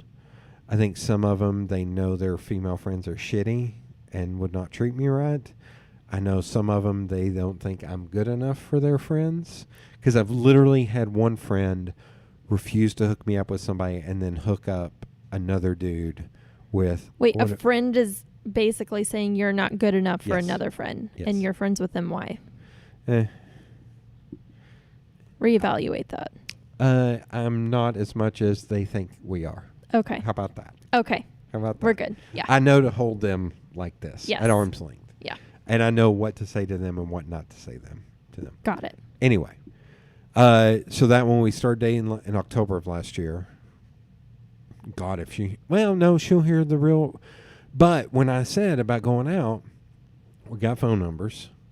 And I started texting her, but then I heard from my friends like, I don't think she's really ready to date yet, but she said she'd really like to grab drinks with you.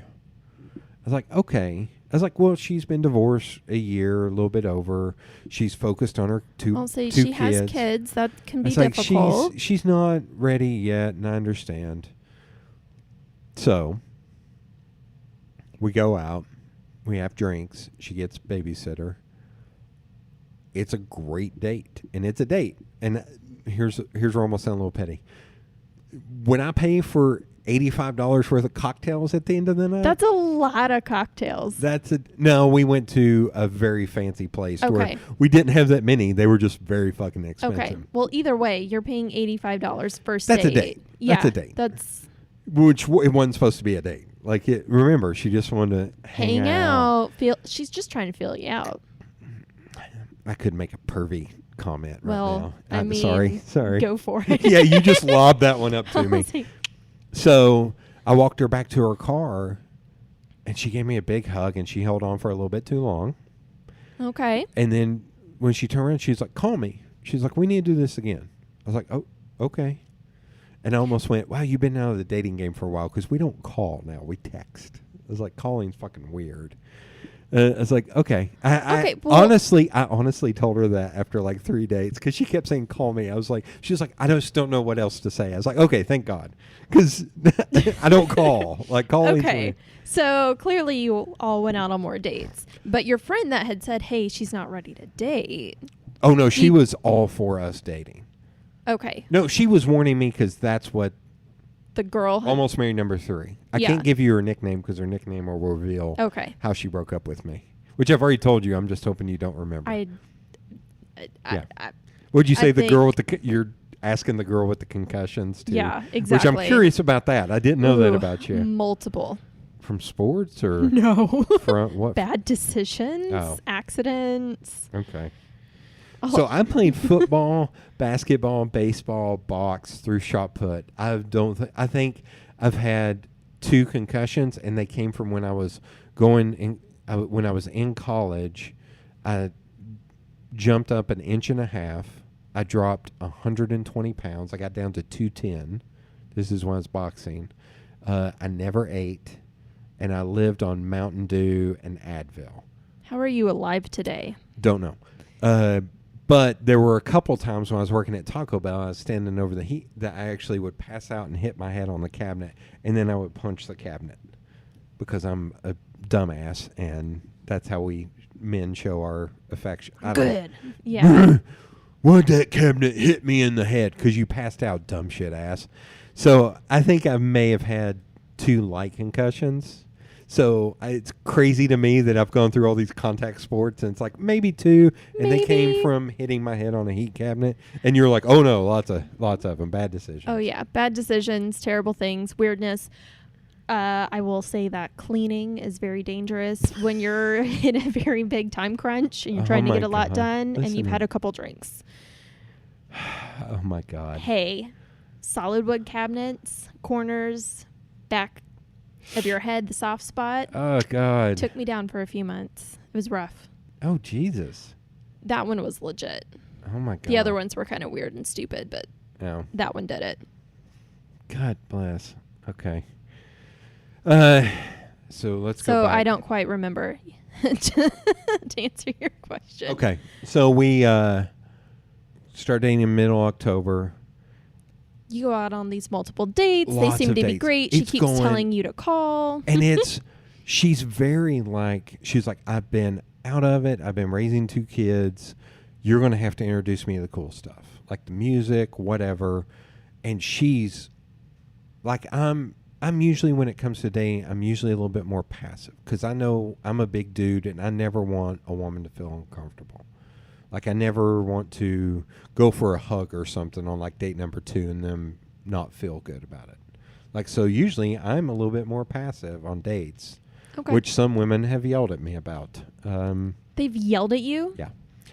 So this one, Pin. almost Putting married. a pin in that. So number 2. Number 3. 3. Almost married. 3. Number Yep, 3. 3. She, I think we were on like our 3rd date, and we had went back to her place, and we're just kind of hanging out and talking. And when I went to leave, she was like, "You can kiss me if you want." I was like, "Oh shit!" She put it out there. Awesome. Yeah.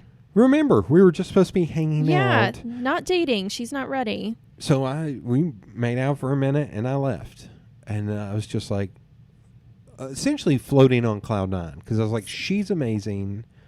This is fucking awesome. Like this is dating. Really this is going really well, and she's driving it, so I don't have to worry about."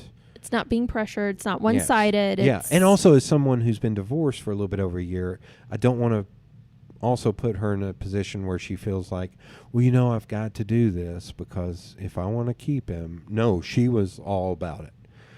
So we kept dating, and she kept pushing stuff. Like, I don't know how to. I don't say any of this shit to be bragging. Just like talking about the 2 your reps. The 2 reps with the one with the ginormous boobs and the other one who's a model. I don't say that to boast. It's just going back to what I said. It's just the truth. So with this one, she's very aggressive with me. Very aggressive. How Physically, very aggressive. Okay. Like rolling around on a couch and so one of the times I went over and we were fooling around. Right in the middle of fooling around, she said something to the effect of, "I'm a little concerned because all I've ever had is long-term relationships." Apparently her ex-husband with the dad of the 2 kids was like from college or right after college. And she's like, "I'm a little nervous that I'm getting back out into the dating world and this is kind of working out.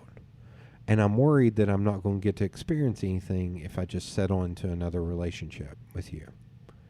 And then she proceeded to make out with me and put my hand down her pants for like 3 additional hours.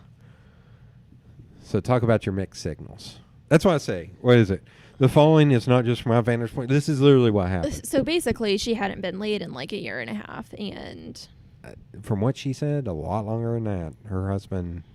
Okay, so now we kind of know what that was about at the end. So she wanted to date around. She liked you.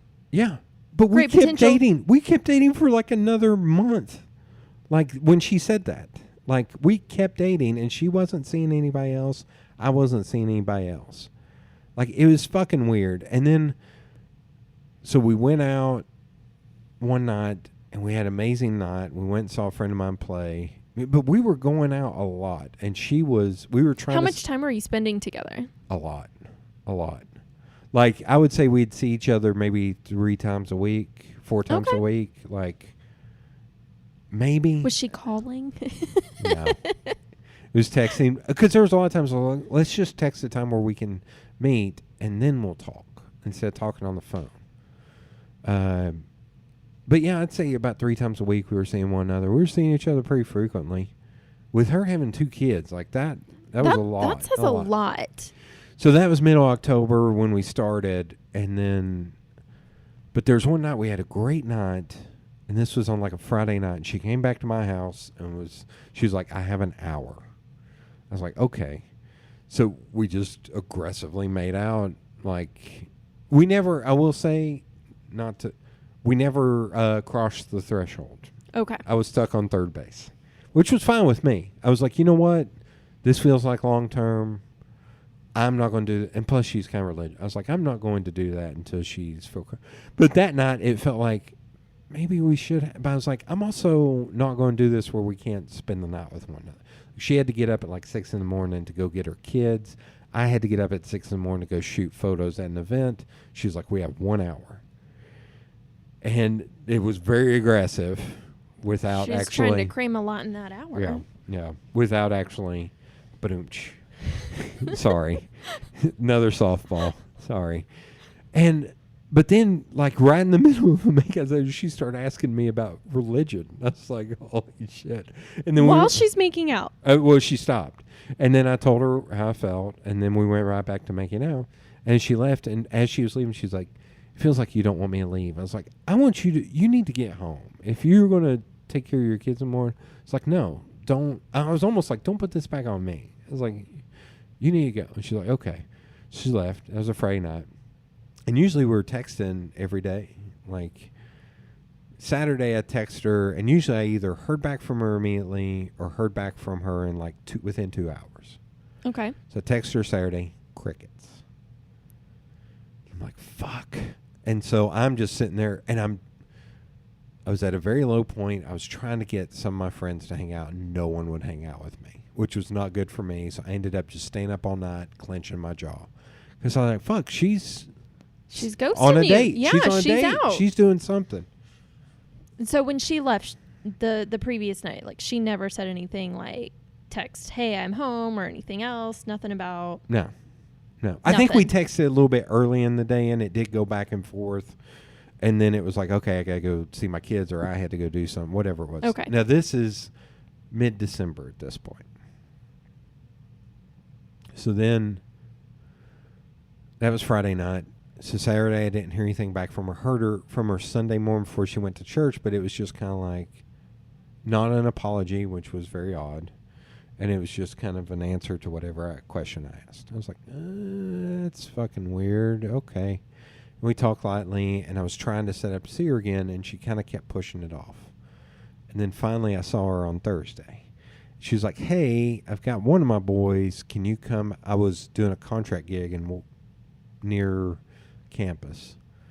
And she was like, I'm seeing my boys. Will you come have lunch with us at Chick-fil-A in Fountain City? I was like, sure. And that was going to be the first time you met the kids? Or you No. before? I had met the kids before. Multiple times. Yeah. So it's no big deal. It's just you guys are hanging out. Right. I'm going to do Can you that. do it? That. And that should be good. There. So I went, and we were hanging out, and it was good. It was like, well, that was awkward. Why did we separate? Like, Yeah. why? But I didn't say anything. I was just, okay. And then it's time for me to go. I was like, I got to go. And she was like, okay, before you go, I got to tell you something. She's like, I think you're great. I'm going to do the hand motion. She's like, but you're just 10% off of being perfect for me. 10%. She is the 10%er. After we started getting into this, I wondered if she was. Yep. She's the 10%er. And so then we went back and forth a little bit. Well, how did you respond to that when she sat there and said, hey, waving in your face, 10%? I didn't know what to say. Like, what were your reactions? Just like, okay, thank you, bye. I was dumbfounded. I was like, it came out of nowhere. Like, I hate to say it, luckily there was the weirdness Saturday night and the weirdness of us not seeing one another. I'm pulling up our texts together. Our final texts were super weird. You're 10% off from being perfect. So then she was like, but I'd still like to be friends and go do cool stuff together. And I thought, no. Yeah, because you don't know any of that shit. And I'm the conduit to that. So I was like, what I said was, I'll have to let you know. Like, I don't know right now. Like, this is coming out of nowhere. Well, yeah, that's devastating. So I left, and I texted our friend, and I was like, well, she just broke up with me. And I found out I was seeing that friend that night, which will get into how she'll probably listen to this, and I've never told her this, and she won't be happy with me saying it on air. So that night I went and did an ice cream challenge with her and another female friend of mine. So apparently the 10%er had texted her and said, oh, I feel so bad. I think I just hurt Jody. Like, no big deal. This is 2 months of dating and her being the aggressor, not me.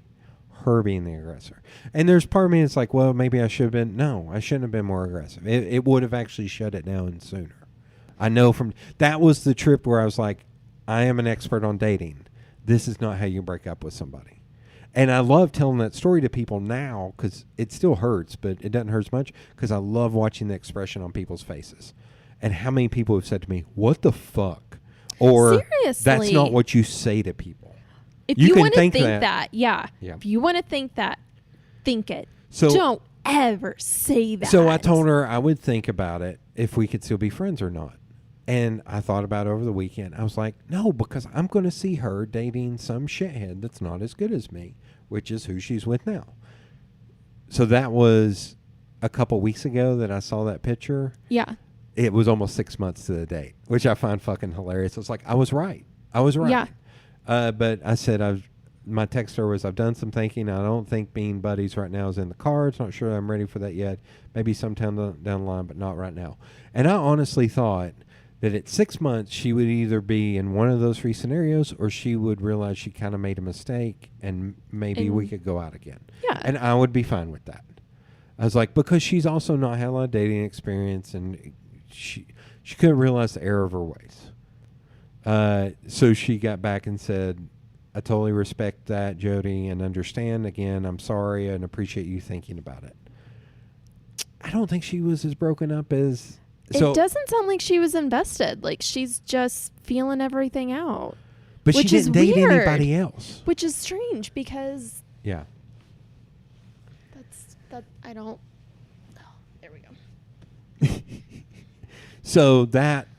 But how do I write that without being sad? Like, I don't... You don't. I don't know how to... That's not funny. That's fucking sad. But that's just honest. Terrible. Yeah. Keep talking. Talk. Nothing. Still a little low. It's because I keep moving. I know. I can't you keep sit trying still. to get comfortable. I can't It's sit all still. those concussions. Damn it. Yeah. It's this awkward couch.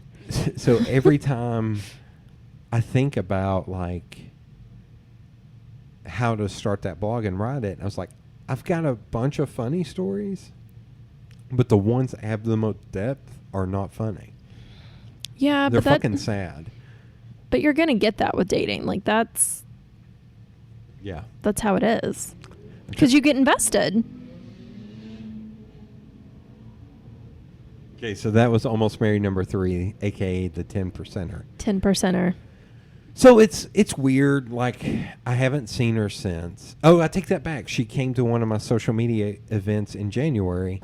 Oh, you're going to be really mad at her for this. This is, I think, the thing that sparked that I want my female friends to yell at people. Because as I walked past her, I saw her walk in, and my friend was standing, one of my friends, a different friend, was standing next to me. I was like, fuck. And this was in January social. And my friend was like, what? And I was like, a female friend. I was like, that's the one that broke me. Because she did. She broke me. Like, well, yeah, that's devastating. But, so I said, that, and she was like, oh, fuck. I was like, yeah, this is going to be awkward as shit. And so when she hasn't come to another one since, I haven't seen her since, but I walked past her at one point, and she literally, I'm going to touch her hand for a second. She went, how are you? And I almost went, you motherfucker. But then I realized that's just how she talks. She wasn't doing that like, oh, poor pitiful Jody. At least I hope not. It goes back to this. That's how she talks. You're fucking mad. Even You're that fucking mad. that just pisses me off. Yeah. Like, I don't care if that's how you do stuff. You don't. Not if you have history with somebody like that and you're an asshole to say 10%. Yeah. Oh my God. How are you? How are you? So I was like, I'm good. No. And I was lifting chairs to bring chairs into that I venue. hope you just backed away Shit. quickly. Were you at that one in January? You weren't at that one in January. I was like, you could have No. seen her. But yeah, when I saw her a couple weeks ago with the dude, I'd made a rule with myself. I was like, anytime I see her with a dude, I'd kind of gotten that from the Pigeon Forge woman. I was like, anytime I see the 10%er with a dude, I'm out. I was like, I'm going to hold on to that just on the off chance that maybe this could work out. Yeah. Like I was still holding a little bit of a candle for her because it hurt and she was amazing and it should have worked out. So the funny part is, because I'm a social media geek, she only liked, she still follows my business account and my personal account on Instagram. She only liked and she would like every photo, and I would like every one of her photos when we were dating. She only liked one of my business pages and photos, and I assume it's because it was accident. But then I would look through my stories on Who Viewed, and she was on there Always. a lot. And I was like, you're a fucking dick. Like, you're a dick. She's keeping tabs. Yeah. Sounds like she's got you set aside just in case. But I've unfollowed her everywhere, unfriended, even figured out on LinkedIn how to unconnect without them being able to view. Like I went through and I want to know how to do that. It's weird. And what's sad is I have so many people I'm connected to on LinkedIn. It's really hard to do and it's cumbersome. But I feel like there's going to be a day where I sit there for an hour or two and just do that because there's a lot of people I'd like to unconnect for them. Same. Yeah. I need to know how to do that. I think it's through the phone. I'll have to find it and I'll show you. If I figure it out, I'll just screen grab it and show you how. Okay. But like that one really hurt and stung for a while to where, this will get into another woman. I'll say let's take a break from the 1, 2, and 3. Let's kind of. Oh, okay. So I'm going to sound catty, and I'm a big schlubby. I could stand to lose a bunch of weight. I get that. Yada, yada, yada. I'm trying to find her. There she is. So there was one woman I connected with. God, I'm going to have to be very careful of this because this one I am still friends with online, and I need to unfriend. But I also know she's fucking weird as shit. So anyway, in between the 10%er, like I ended up, I don't know why, but at the time that, like 3 weeks into us dating, I got off the apps. I deleted all but one of the apps because she and I that was one thing I've left out. The day after our first date with the 10%er, Yeah. she showed up on a dating app for me. And she was like, one of her friends at work signed her up on that dating app, which I actually believe because I think she didn't know enough. But we connected because of course we did. And she was like, of course we would connect. It was like, it was very sweet. But I noticed I honestly kind of kept it on there to be like, I'm not keep tabs, but just be like, Curious. are you still on here? Like, because you can see if they've deactivated and she was still on there. And I was just like, I don't think you're doing this, but just in case. And then, what was it? There was one point where on the app, it looked like she had disconnected with me. This is after she broke up with me. I was like, fuck, man, she disconnected with me. And then they did an update on the app, and it was just if you deactivate your account, you go into like a gray area. And she was in the gray area. I was like, oh, she didn't disconnect with me. She just got off. Deactivated her account. And what's funny is when I signed in to look up more stories for this podcast, she's still in my grayed out deactivating, which I find fucking hilarious. But so I got back on the apps. I don't know why, but I had them all off my phone except for the one. And I think I even deleted it at one point. I was like, you know what? My heart is, I'm heartbroken. You just need time. I'm trying to go through the holidays like I don't. And then for whatever reason, somewhere right after Christmas, I pulled up one of the apps and I connected with somebody. I actually connected with a few women.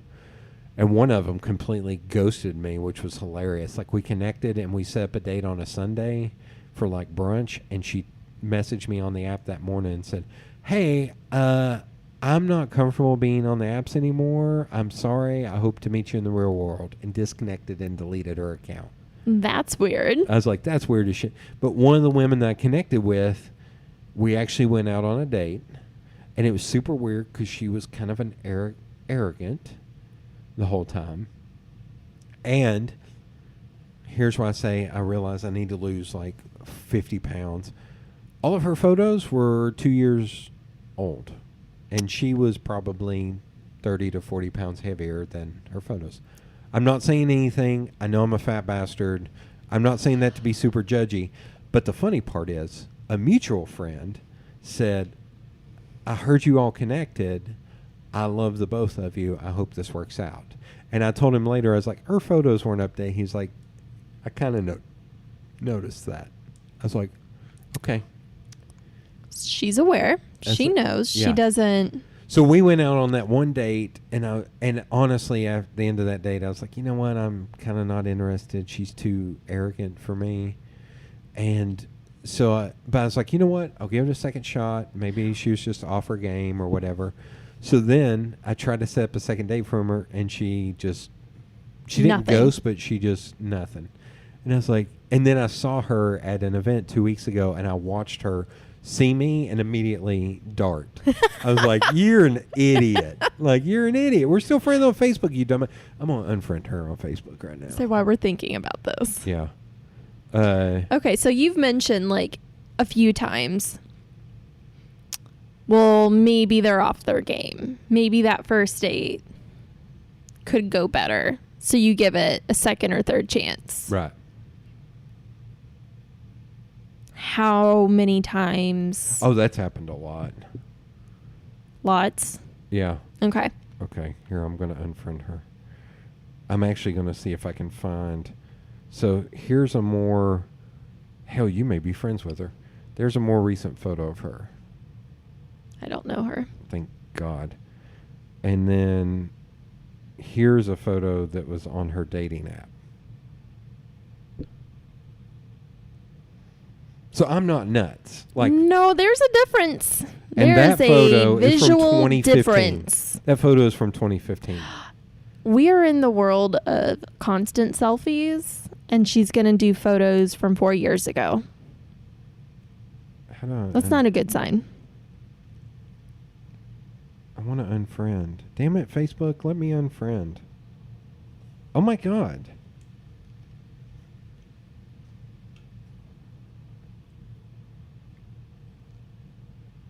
There. I just unfriended her. I wonder if that'll blow back on me.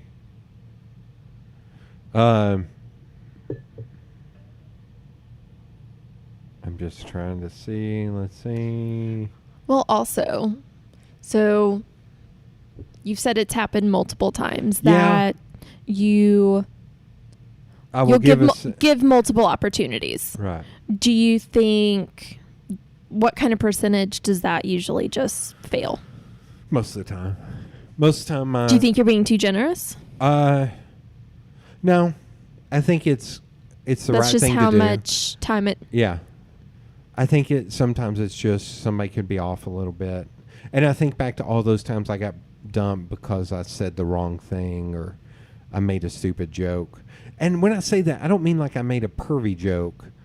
I made like, I can't even think of a dumb joke like LaCroix, more like take all my money. You know, something stupid that's not funny. Just some stupid and it's wise like I've seen comment. women shut down and be like, we're done at that. Shit like that. Yeah. So I think about shit like that. That's when I'm like, you know what? If I didn't, whatever. Sounds like they don't have a personality. Right. There was even, in full disclosure, I'm going to find the one. There she is. So there was one that she, when we connected on a dating app, was super aggressive towards me. She was like, you're very tall and manly, And that beard, like, she was essentially, I'm like, She liked it. yeah, do you want to meet up tonight? Like, are you wanting to, like, what the fuck is going, like, that's how aggressive she was towards me. And so we chatted, and she was like, let's go over to Facebook and talk. I was like, okay. Then we set up a date on, like, a Wednesday night, and I messaged her. I was like, so where were we going? Nothing. Crickets. Nothing. So when I saw the photo of the Pigeon Forge lady with the other, I went through and deleted, like, 4 or 5 women that I'd connected with on dating apps and then connected with on Facebook. It's like, you know what? I don't need these people. You don't need to see that. So that one, I then, and she even, I noticed the same thing. So then I bumped into her at a show about a month ago. I was at a show with my dad at a concert at Tennessee. Here's how fate, whatever you want to call it. We were sitting in seats kind of farther back, and because I'm so tall, it's hard for me to fit in those seats. So in the interim, I went and used in the intermission, I went and used the restroom. Then I just stood in the little lobby area for 5 minutes. I was like, I'm going to stand here. And I had noticed this woman down front wearing a very nice dress, very pretty. I was like, wow, and she's having a great time. I was like, man, one of those, I wish I could meet her, kind of whatever. So I went and used the bathroom. I'm standing around 5 minutes, and finally I was like, okay, I'm going to go in. As I'm walking in, her and her friend are walking out, and they're kind of standing there chit-chatting a little bit. And as I pass by, I kind of look at her, like, hey, yeah, she is pretty. Yeah, whatever. Hey. And then she looks at me, and she said, you're Jody, right? I was like, oh, yes. Crap. And she was like, I don't know if you, and she just grabbed my arm and pulled me to her. And I don't think she was that drunk. She was just very aggressive. And it was the woman. And she was just like, I'm so sorry. I just got cold feet. And I hope you can forgive me. And yada, yada, yada. I was like, she's like, I'm here with, and it was super awkward. She's like, I'm here with my friend. It's like, cool. Are you having a good time? Oh, yeah, we're having the best time ever. Cool. You gotta just sat there, and she was just staring at me with these eyes like, are you wanting to take me down to the bat? Like, you were, holy shit. She's like staring through to your soul. Yeah. Like you were going to jump up on me. Like like at one point she grabbed my arm and just started stroking and would not let go. So. She's just been like, all right, Dad, excuse me for like 10 minutes. Dad was in the seat, and I was really like, how am I going to, okay, whatever. And I was like, well, I'm here with my dad. And she was like, oh, that's sweet. I was like, thank you. It's like, okay, I'm going to go back to my dad. It's like, are you going to let go of me now? And she was like, I hope you can forgive me. I was like, yeah. I was like, she was like, it'd be great if we could have another chance. And as she's stroking my hand, I was like, that's fine. We're still connected on Facebook Messenger. I was like, just shoot me a message. She's like, okay, because it'd be great to see you again. And then she just reached up and started stroking my beard. She's like, oh, it's so. Oh, my yeah. God. Yeah. That's in my notes of how many older women have pushed me into a wall, and I can't do anything. Because what am I going to do?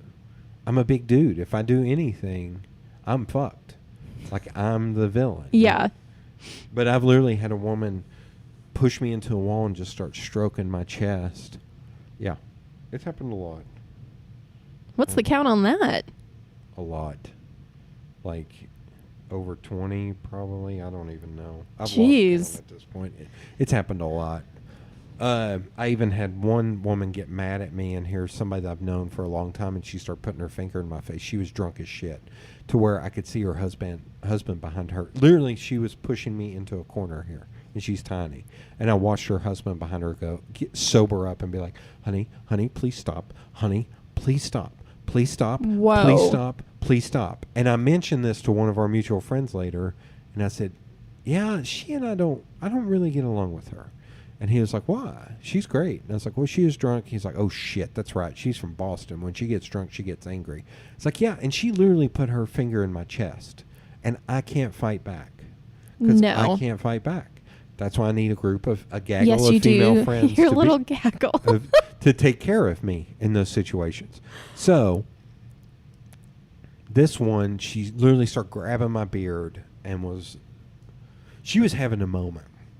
She was having more than a moment. Yeah. And I was like, just message me, and we'll try. Did she? Try again. We'll get there. So I go back, and I'm sitting with Dad, and I watch her go back to her seat, and I was like, holy shit.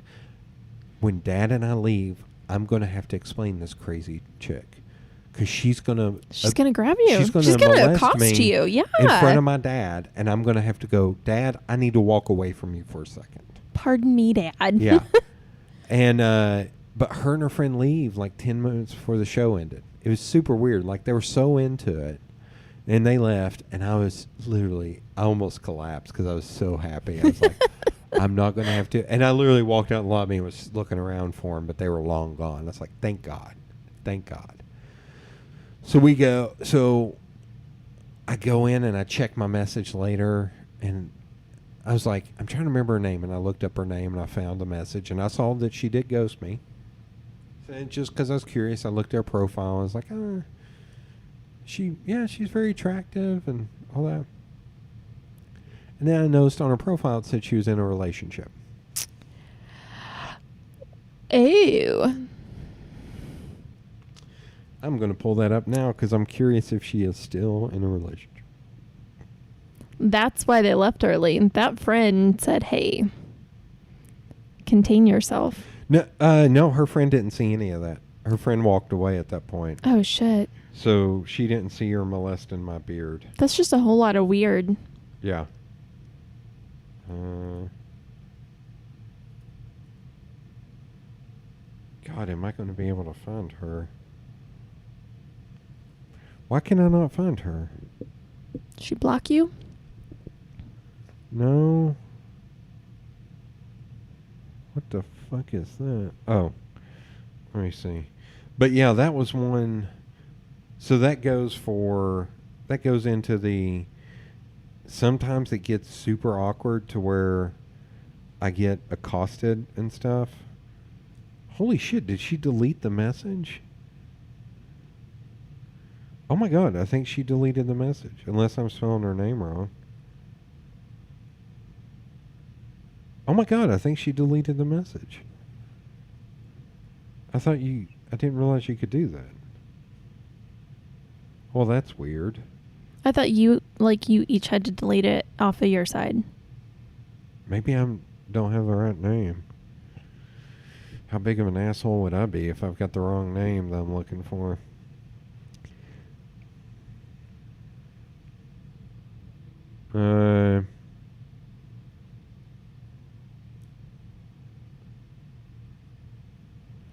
Okay. I'm going to keep looking.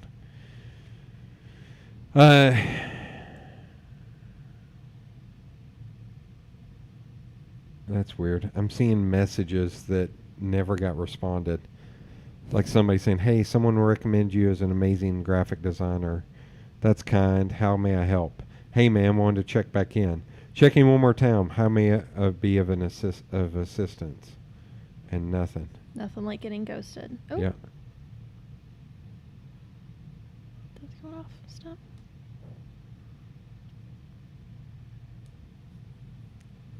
Well, I'm trying to see if I can find her. Man. I can't. You've got a lot of weird incidences. I thought it was bad enough. I had somebody. No. How is it? Did you find it? How did I search this? I searched this first name. See, in a relationship. Go through her pictures. She's also one of those that has a bunch of weird photos. Oh. Yeah. I think weird was an understatement. That's her. Like, she is a diehard certain sports fan. I see that. But then why are there alien babies on there? I don't know. Anyway, that's her. I think you dodged one there. Yeah.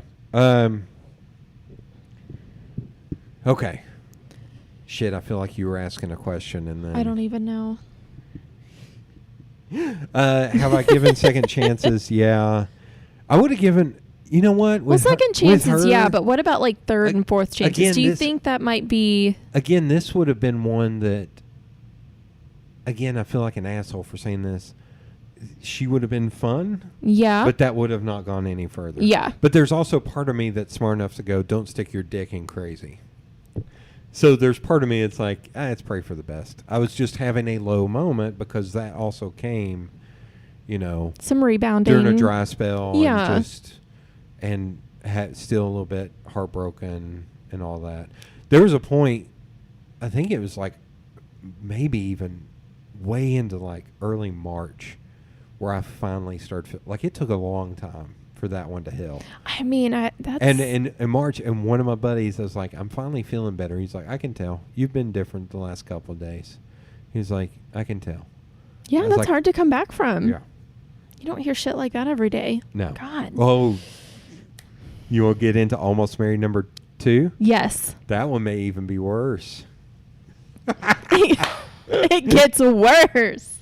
So this oh my gosh. This one is in a group of friends. Oh, wait. I didn't tell you this about how the 5 female friends were shitty to me. Oh.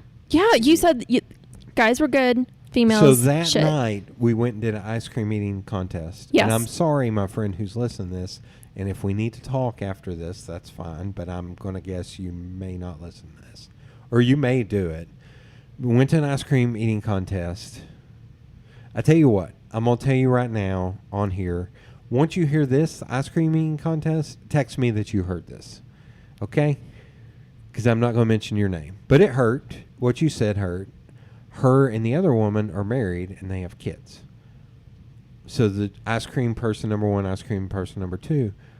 So ice cream person number 1, who's I'm close with, was the one who kind of set me up with yes. this one, the 10%er. Yeah. So that night, like we talked about it a little bit. I was like, before we do this, that fucking sucked. And my friend, who I've known for a long fucking time, who she's known me longer than she known that woman, and I'm a lot closer to her than that one, that 10%.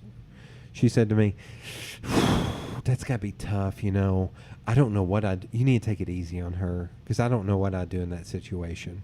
And that's what those 2 women In what situation? That's what those 2 women talked about for 2 minutes. And I should have stood up for myself, but I was still, and said, I have fucking feelings too, and I'm the one who got dumped in a horrendous way. But yeah, because they both put themselves in that situation where they would have gotten a divorce and how hard it would have been dating. So that was shitty. Now text me and get mad at me or whatever, or we'll talk Let it out. Yeah, Work it we'll out. talk it out. I'm sure you're not happy with me talking about this on a podcast, not saying it to your face, but it is what it is. And then one of my other friends, who's very abrupt and very aggressive, was essentially telling me how I fucked up in that thing. And then my old boss, who I'm sorry, how did you fuck that up? Because she's right in every situation and I'm wrong in every situation. I also have a lot more dating experience than her, and she was married for like 10 years. So. Oh my God. Yeah, okay, but continue. She knows better. She knows better. She can't be wrong. That one I will not let on who that is. But, and then I said 5 is only 4 female friends. One female friend just, anytime I tried to talk about it, she would switch it to something going on in her life, and she didn't want to talk about it. Yeah, that's kind of like when this happened. So I was like, oh Jesus! I finally had to stop talking to her about it, and still haven't really. And she's one of my closest friends, and I still haven't talked to her much about that. And that was a major part of my life. So anyway, and then my old boss was like, you're too buddy with all of these women. That's what the problem is. And I won't go, we dated for 2 months. We were past the buddy stage. And she was like, that's your problem. I was like, oh, thanks. I'm not hurting tremendously. Thanks. I'm already down. Just kind of stomp on me. But one of my guy friends like came over the next night and we sat. And I know the whole being a man thing about not crying and everything, but it was closest I'd We're human. Yeah, I know. But it was just like, he helped talk me through it. And then I met up with another buddy, same thing. Just they lent an ear, and those 2 guys were fucking amazing and have been ever since then about that situation. Oh my gosh. That's what you're supposed to do. One of them is the guy who sits right there. Well, that's a good friend. Yeah. And the other one is my friend who just moved to Florida. He picked a horrible state. But Yeah. But no, that's... Oh. I feel like I could slap all of these people. But yeah, so, yeah.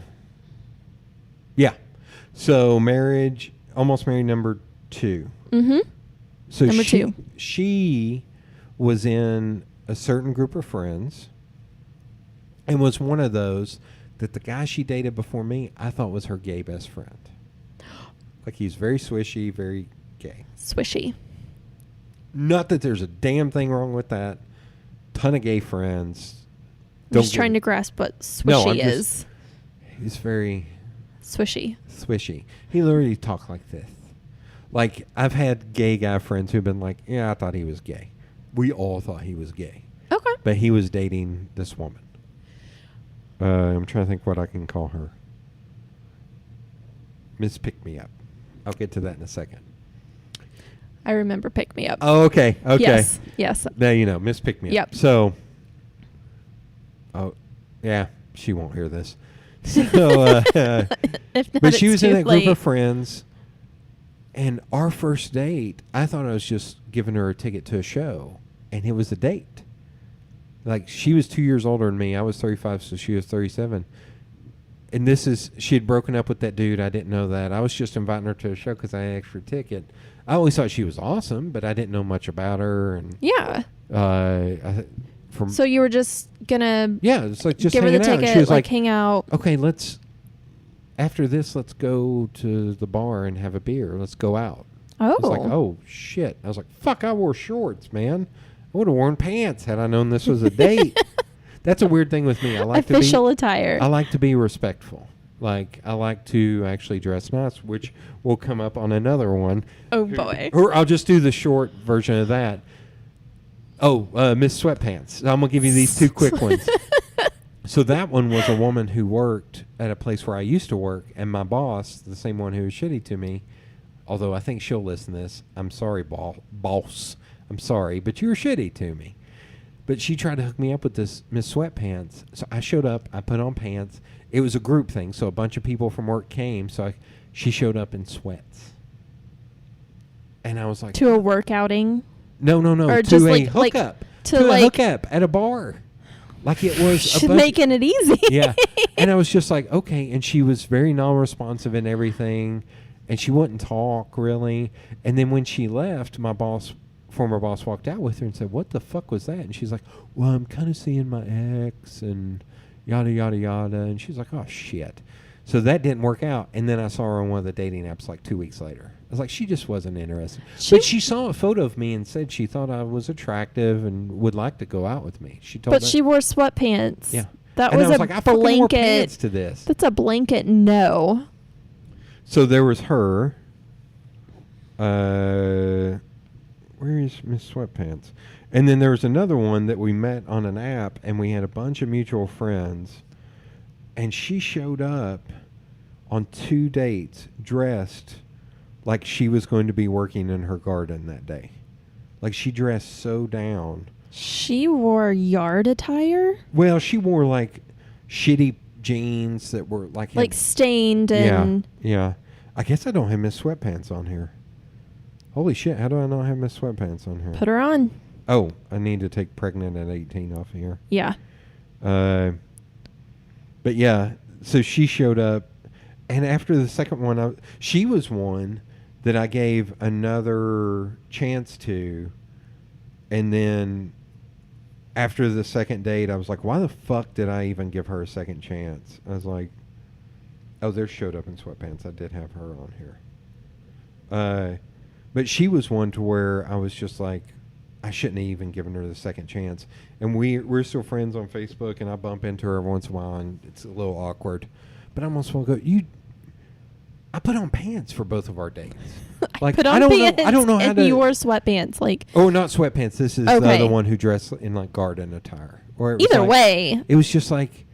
That's you look like there was no respect there. Yeah. So it was just like, anyway.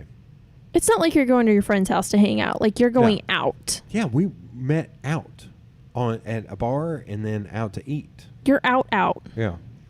Okay. So on the first date with the garden gnome? No, with Pick Me Up. with Miss Pick Me Up. I had worn shorts, and we went out, and it was a great date. And then we just kept going out, and we went out for like 3 months. But I will say, not to kiss and tell, every time we kissed, it felt like she wasn't really into it, and we never really got too far because we were never in scenarios where we could. It was very weird.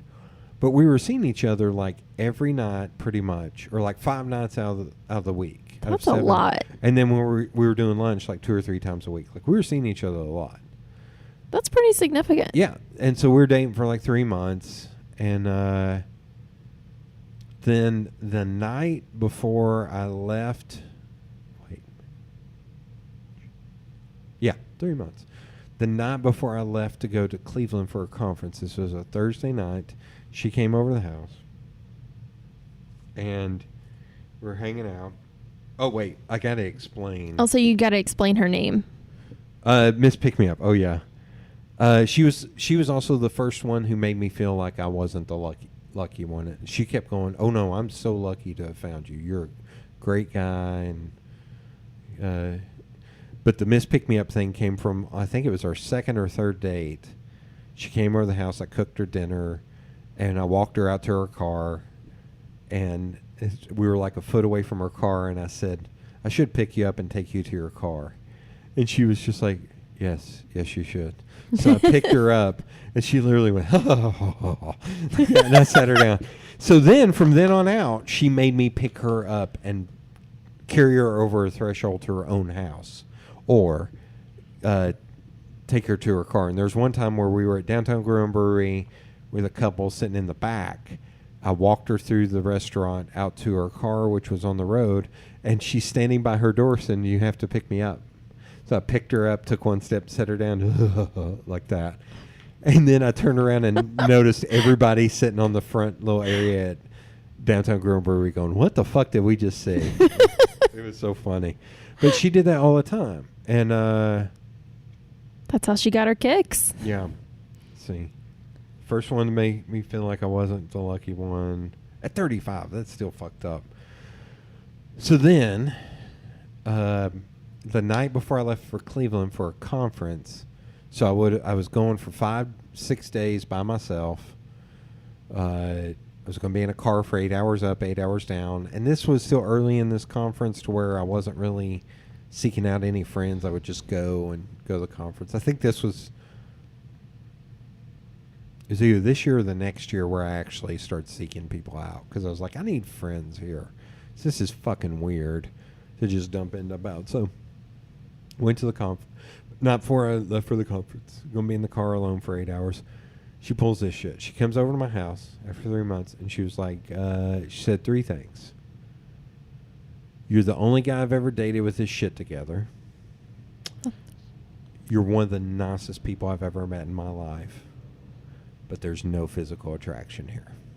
This after 3 months. That's far too long to get into that and then say there's no physical attraction. Clearly, the only thing she was attracted to is getting picked up. So the reason why I mentioned about her former boyfriend, about her picking me up, or me picking her up, is because then the guy she dated after me was a little metrosexually. And then the guy she's currently seeing, that she has been seeing for like 3 years, is bi, but swings more gay. And he's tiny. And all 3 of those guys were super small guys, or super skinny, or small guys. Like the guy she's with now is probably 4 inches shorter than her. Oh, if wow. not shorter. I am friendly with her. She is super awkward around me. Sometimes she comes up and wants to give me a hug, and sometimes she looks like I farted or something. Like, it's super weird. There will come a point where I'm eventually going to ask, because what's funny is her latest boyfriend, he and I are buddies. I love it. I love it to death that he and I are buddies. And there have been times where he's been super excited to see me, and she's just kind of been standing in the background. Like, yeah, you have to approach her and ask about that. But I want to ask her, it's like, why the fuck did you ever date me? Like, I don't fit your type. Like, why did you date me? Like, it makes absolutely no sense. I was like, I'm over the pain now. That one actually fucked me up for like a year. Really bad for a year. I mean, 3 months is a long time. Well, and it's also the physical attraction. I was like, well, I already have my own self-esteem issues around my weight and around my looks. So to have somebody who's like, no, I'm lucky. No, you're not hot enough for me in whatever form or fashion. After 3 months, it's fucking awful. It's fucking awful. That's just a slap in the face. Yeah. Yeah. Oh my God. Yeah. I mean, when she goes through and says that to you, what was your response? Same like, thing. how did you just... Same thing as the 10%er. I didn't know what to say because it was so out of left field, especially with her. It, like, literally, we had went out to lunch that day and seen each other the night before. Like, it literally came out of nowhere. Also, to do that, I keep mentioning how it's going to be alone for 6 days. That's not a good time to break up with somebody. No. Let me go away. Let me come back and then dump me. Yeah. Don't do that. I mean, you've shit. waited 3 months, so Yeah. what's another couple days? Yeah. So, yeah. Look at you. She's turned into the Hulk over here. I'm She's like getting mad. fucking angry. Yeah, I'm kind of looking through. Like, if you want to give a reason, you can give a reason, but you don't be an asshole about it. And I am curious why she ever dated me. And I could tell. And you don't wait that long. I could tell a very dirty story, but I am not going to tell this very dirty story on mic. I will tell you after about that. Yeah. You might have to remind me. That one was funny. Although, if you want to segue, the funny story I told you at Vienna Coffee, that was the one I said had to wait. Yes. It's beyond filthy. Yes. Are you ready? I am ready. So I am this ready is for one this. I keep thinking about trying to make it into a bit to do on stage, because I've had multiple friends say I should actually get up and do an open mic. So there was one woman I dated that I will spoiler alert a little bit. When we broke up, we were sitting in latitude 35, and I thought she was going to stab me in the neck with a fork. That's how angry I made her. Oh my God. Oh, I'm ready. So this was a hookup. She worked with a friend, and what are we going to call her? The fork. The fork. She's going to stab you with a fork. My gosh. Yeah, I feel. There's got to be something. I'm going to say a very inappropriate. Do you know who Mos Def is, the rapper? Yes. You know he has a song called Miss Fat Booty? Yes. I'm going to call her Miss Fat Booty. I'm going to. I feel bad because I feel like I'm talking about some of these women like they're a piece of meat. No. Okay. You're not talking about it in that frame. She was completely an iron board up top, but everything on the lower half, She's bottom heavy. it was unbelievable. Like big, powerful thighs, big butt, like glorious, like unbelievable. Your eyes are getting so I know, big talking about this. It was amazing. Like it was just. There was one point where I grabbed her butt, and I was like, I was expecting it to be squishy, and it was not. I was like, that's a lot of muscle. That's a lot of fucking muscle. She had nothing up top, and she was also tall. She was another. I think because you mentioned that, now I keep thinking of the ones who were tall. She was like 6. Oh, fuck, I forgot. Oh, shit, I got to get to the news anchors. I dated 2 news anchors. Oh my gosh. Sorry. There's a lot of ground to cover. Yeah.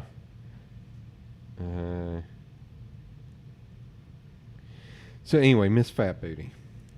Let's hear After about Miss Fat Booty. After the Mos Def song. So it was a hookup. This one I feel a little bit bad about for some of the dates. We went on the first day. We went to Barley's, and we sat there and had drinks. She drank gin and tonic. She must have had 15 gin and tonics. Like, we shut the bar down. We started at 6:30. Oh my gosh. We shut the bar down. She was drunk. I should not have let her drove home. But there are some people that just will not let you drive them home, or will not, and this is pre-Uber, so Yeah. couldn't call her a cab or anything. I was like, I didn't feel good putting her in her car that night, but I also didn't know what to do. Yeah. And it was also first date, so it was kind of like, Well, that's also, I mean, you're an adult. You should kind of know not to be doing that. But we went on the first date, and that was good. let's say October.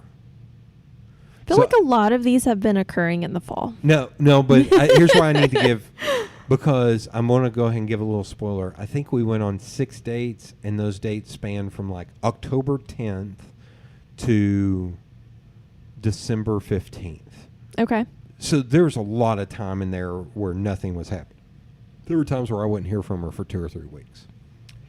Also, at the time when she and I first started dating, and this has happened on 2 separate occasions, I was seeing 6 different people at one time. Damn. I'm going to mark that also off of my notes. I'll say 6 people. How are you juggling that? I am not a smart man. How'd that work out for you? Do I have a ring on my finger? No, none of that worked out. But, so with her, we first started dating. I think she was the first one. And I think she was the first one I went on a date with for like probably a year and a half. Like I'd taken a break. I can't remember why the fuck I'd taken a break, but I'd taken a break. And so I was kind of, maybe a year. But I was getting back into it, and all of a sudden I had 6 opportunities at once. So I went out with her that one time. And then like a week and a half, 2 weeks later, we went out again. And that one, I remember we went out and ate dinner. And then we went back to Barley's and sat upstairs and had a couple drinks. And she was like forcing me to put my hands on her, grab her butt or whatever. And she got a little tipsy and she pushed me into her car. Then that thing said, at the next day, we're going to watch a movie at your house. Oh. I was like, oh, I need to change my sheets. I need to make sure my condoms are not out of date because it's been about a year. Like, gotta tidy up, get the essentials. The checklist in my head. I was like, yeah, I'm going to get laid. Okay. That's fine. She's fine. She's great. Whatever. Like, it's Miss Booty. Miss Fat Booty. Let's be proper. That's her proper name. My bad. So, and then we didn't go out for like 2 more weeks. Like, it was so fucked up. Like, it was so weird.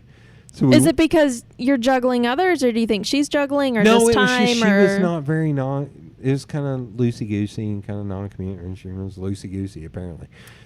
But so we went and had dinner. She showed up. She also would talk about how she liked getting stoned. She lived in an apartment complex.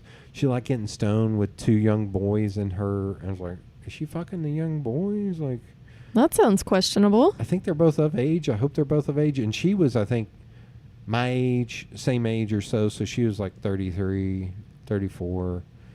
And I was like, maybe you shouldn't be getting stoned with 2 18-year-olds. But maybe they were her dealers. I can't remember what the fuck was going on there. So then, because I have a funny story about that. But she, so third date, we went out and had dinner. She showed up like an hour late. I think she was either stoned or a little bit drunk. Like, she was just super off her game. And I think she had to have been a little bit drunk. So then we go back to my house. We crack open a bottle of wine. And we're sitting there drinking a bottle of wine. We watch this movie called Butter. I've actually seen this movie. So you're going to love this. So throughout, and you got to imagine the breath when I say this. Anytime, because you know Olivia Wilde was a lesbian stripper or whatever. Yeah. She would turn to me and she'd go, she's so hot. Oh, my God. And I was like, okay, I got it. And like I was putting my arm around her or whatever, and she's like, she's so hot. And later on I thought, I have you here. I don't need to see that to warm me up. I got you, a flesh and blood woman next to me. I got big booty. We're good. Yeah, I got this fat booty. I don't need to see that in climbing on top of me, she kicked over a wine glass and spilled wine all over my hardwood floors, which the OCD in me, it was driving me nuts. We ended up going to the bedroom with that still on there, which was put me off my game a little bit. So we were standing up and we're getting disrobed, and she was not a small woman, and I picked her up, and I thought she was going to pass out. She went, oh my God, like that. I was like, you're goddamn right. Like that. So we start doing our thing. There's one detail I'm going to leave out here because I just don't want to get into that detail. But she was very forceful. She used those thigh muscles. And there was one point where we had flipped over and she was on top, and she was fucking me so hard that I was about to fall off the bed. I was hitting my head on the wall. She's using that booty. I was about to fall into my trash can, and I had to smack her on the ass and go, "Can we reset for a second?" And she was like, "Oh, yeah." She was swimming. She was in it. Yeah. And it was like, there's funny parts to that. So then, God damn it, I hope Mom's. We went a couple more times. And then we got up the next morning. So I had no sleep. There's wine all over the floor. There's wine all over the floor. Oh, my God. And then I had to drive up to Jefferson City to record an interview where I was being interviewed about this film I made. I was on no sleep. My head was fucking killing me. From the wine, not enough water, dehydration, sorry, and just everything that hit my head on the goddamn wall. He might have had a concussion. Yeah, she almost fucked me off the bed. That's the part that needs to be the punchline of the joke. Oh, no, the punchline was, she's fucking me off the bed. I'm about to fall into my garbage can. And then pause for a second and say, I'm 6'7", 285 pounds. I don't know what that feels like. She's fucking me off the bed. Sorry. Yeah. Yeah. That's the joke. That's the punchline. That's a new experience. Yeah. And so we get up to have breakfast. All I had was Lucky Charms. That was the one part I'd forgotten about. Didn't have any pancakes, didn't have any bacon, didn't have any nothing. Eggs. So we're sitting at my kitchen table awkwardly eating Lucky Charms. And then it's like an hour and 15 minutes before I have to be to Jefferson City. And we go back and we're getting dressed. I think she was wearing one of my shirts when we were eating breakfast. We're getting dressed, and then she pushes me on the bed, and I was like, I have to go. Like, I can't. I have to go. And she's like, all right. I was like, God damn it, woman. Disappointment. Like, I went 3 times, man. You are insatiable, man. I was like, this is awesome. Like, fuck yeah, I'll give myself a high five. My brother. Like, up top. And then I go, I don't know how I did that interview. Like, I couldn't see straight. My head was hurting so bad. Drove back, fucking slept for 18 hours or something. And then, like, we didn't go out for another, like, 2 weeks. He looks lost. He looks messed up. Is he going to knock on the door? Or is he going to get in that car? He's going to try to get in that car.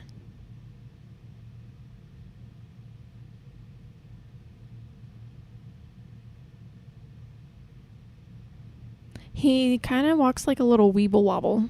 Like he's kind of fall over, but he doesn't. I'm wondering if it'd be a good idea to turn out the lights. And just leave that one light That dude's on. going to drive? It's funny that it comes during this story. Anyway, I can't think about that. Okay, so. We don't go out for like another 2 weeks.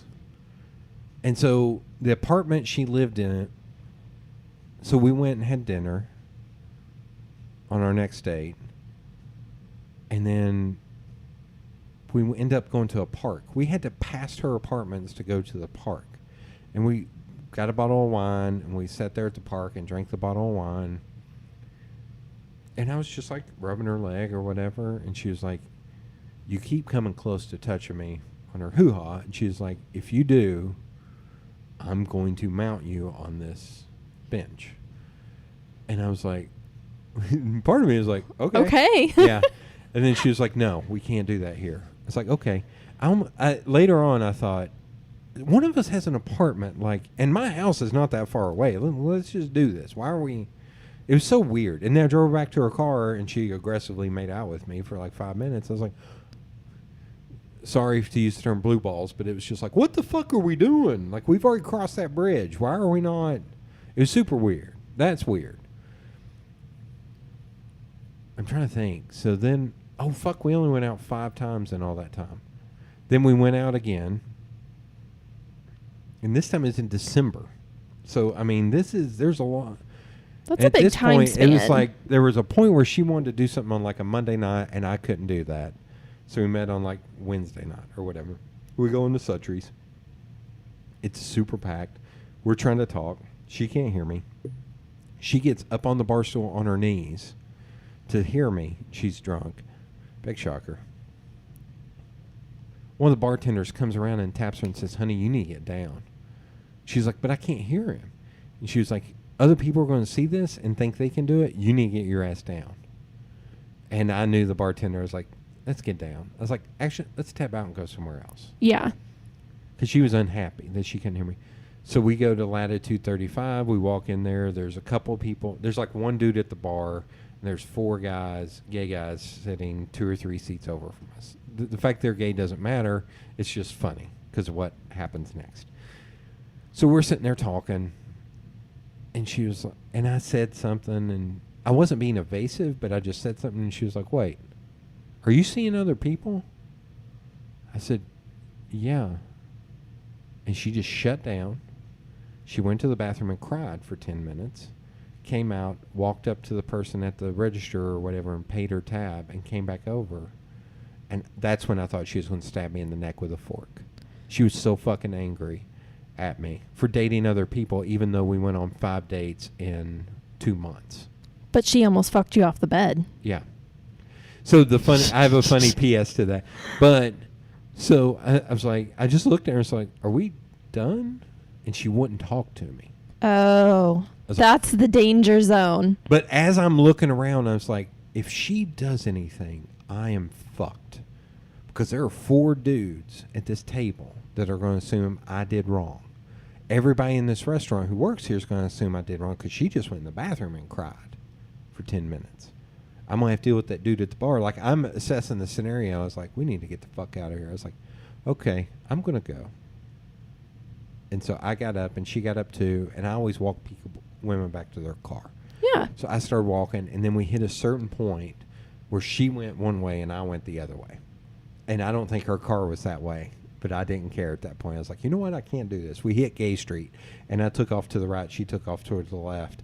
And I took off to the right, and I cut through Downtown Grill and Brewery, and I saw one of my – I had 2 funny PSs. I saw one of my buddies stand upstairs, and I walked up. And he's like, hey, man, how's it going? I was like, I think I just broke up with somebody. He was like, how you feeling about it? I was like, pretty relieved. And he was like, cool. Want a beer? I was like, I'm good. I'm going to go home and sleep. He's like, sounds like a good plan. And I just went home and went to sleep. Oh, my gosh. And so the other thing was, and then one of my friends, and female friend and I went out to dinner on Christmas. Like, she was trying to get a group together, and it ended up just being her and I. We went to Chinese food. And I'm relating this story to her. And I'm telling her, I was like, yeah, she almost stabbed me in the neck. You know, we only went on, and she looked at me, and she's like, did you fuck her? I said, yeah. And she's like, it's kind of your fault. It's like, you asshole. It's like, damn it. Yeah. A little bit. Okay. God damn it. Just a little bit. We're adults. But that time span. 5 dates and like that over time 2 months. span. Over 2 months. Yeah. That was questionable. Yeah. That's questionable. Oh. Almost fucked me off the bed, almost stabbed me in the neck with a fork. That was her nickname on here. Man. I need to go eat. I'm hungry. Oh, you haven't ate? Mm-mm.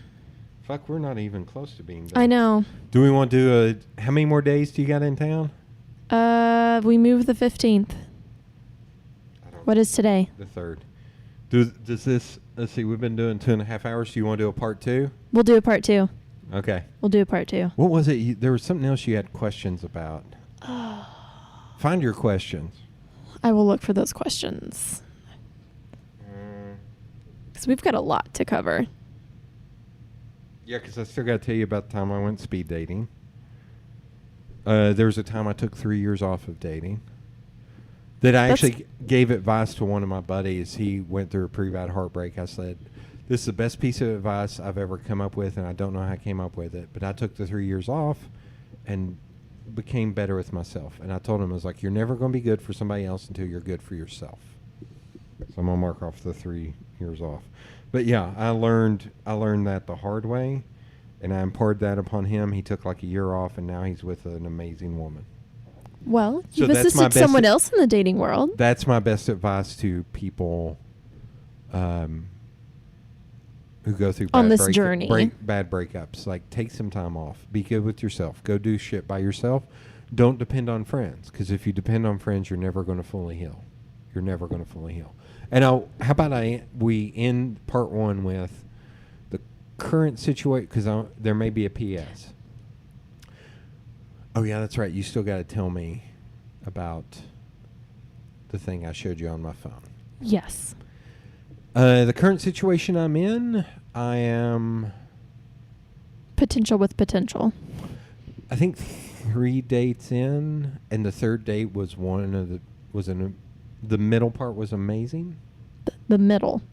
The most of it was, the end was a little awkward, but I just think and I hope she doesn't listen to this.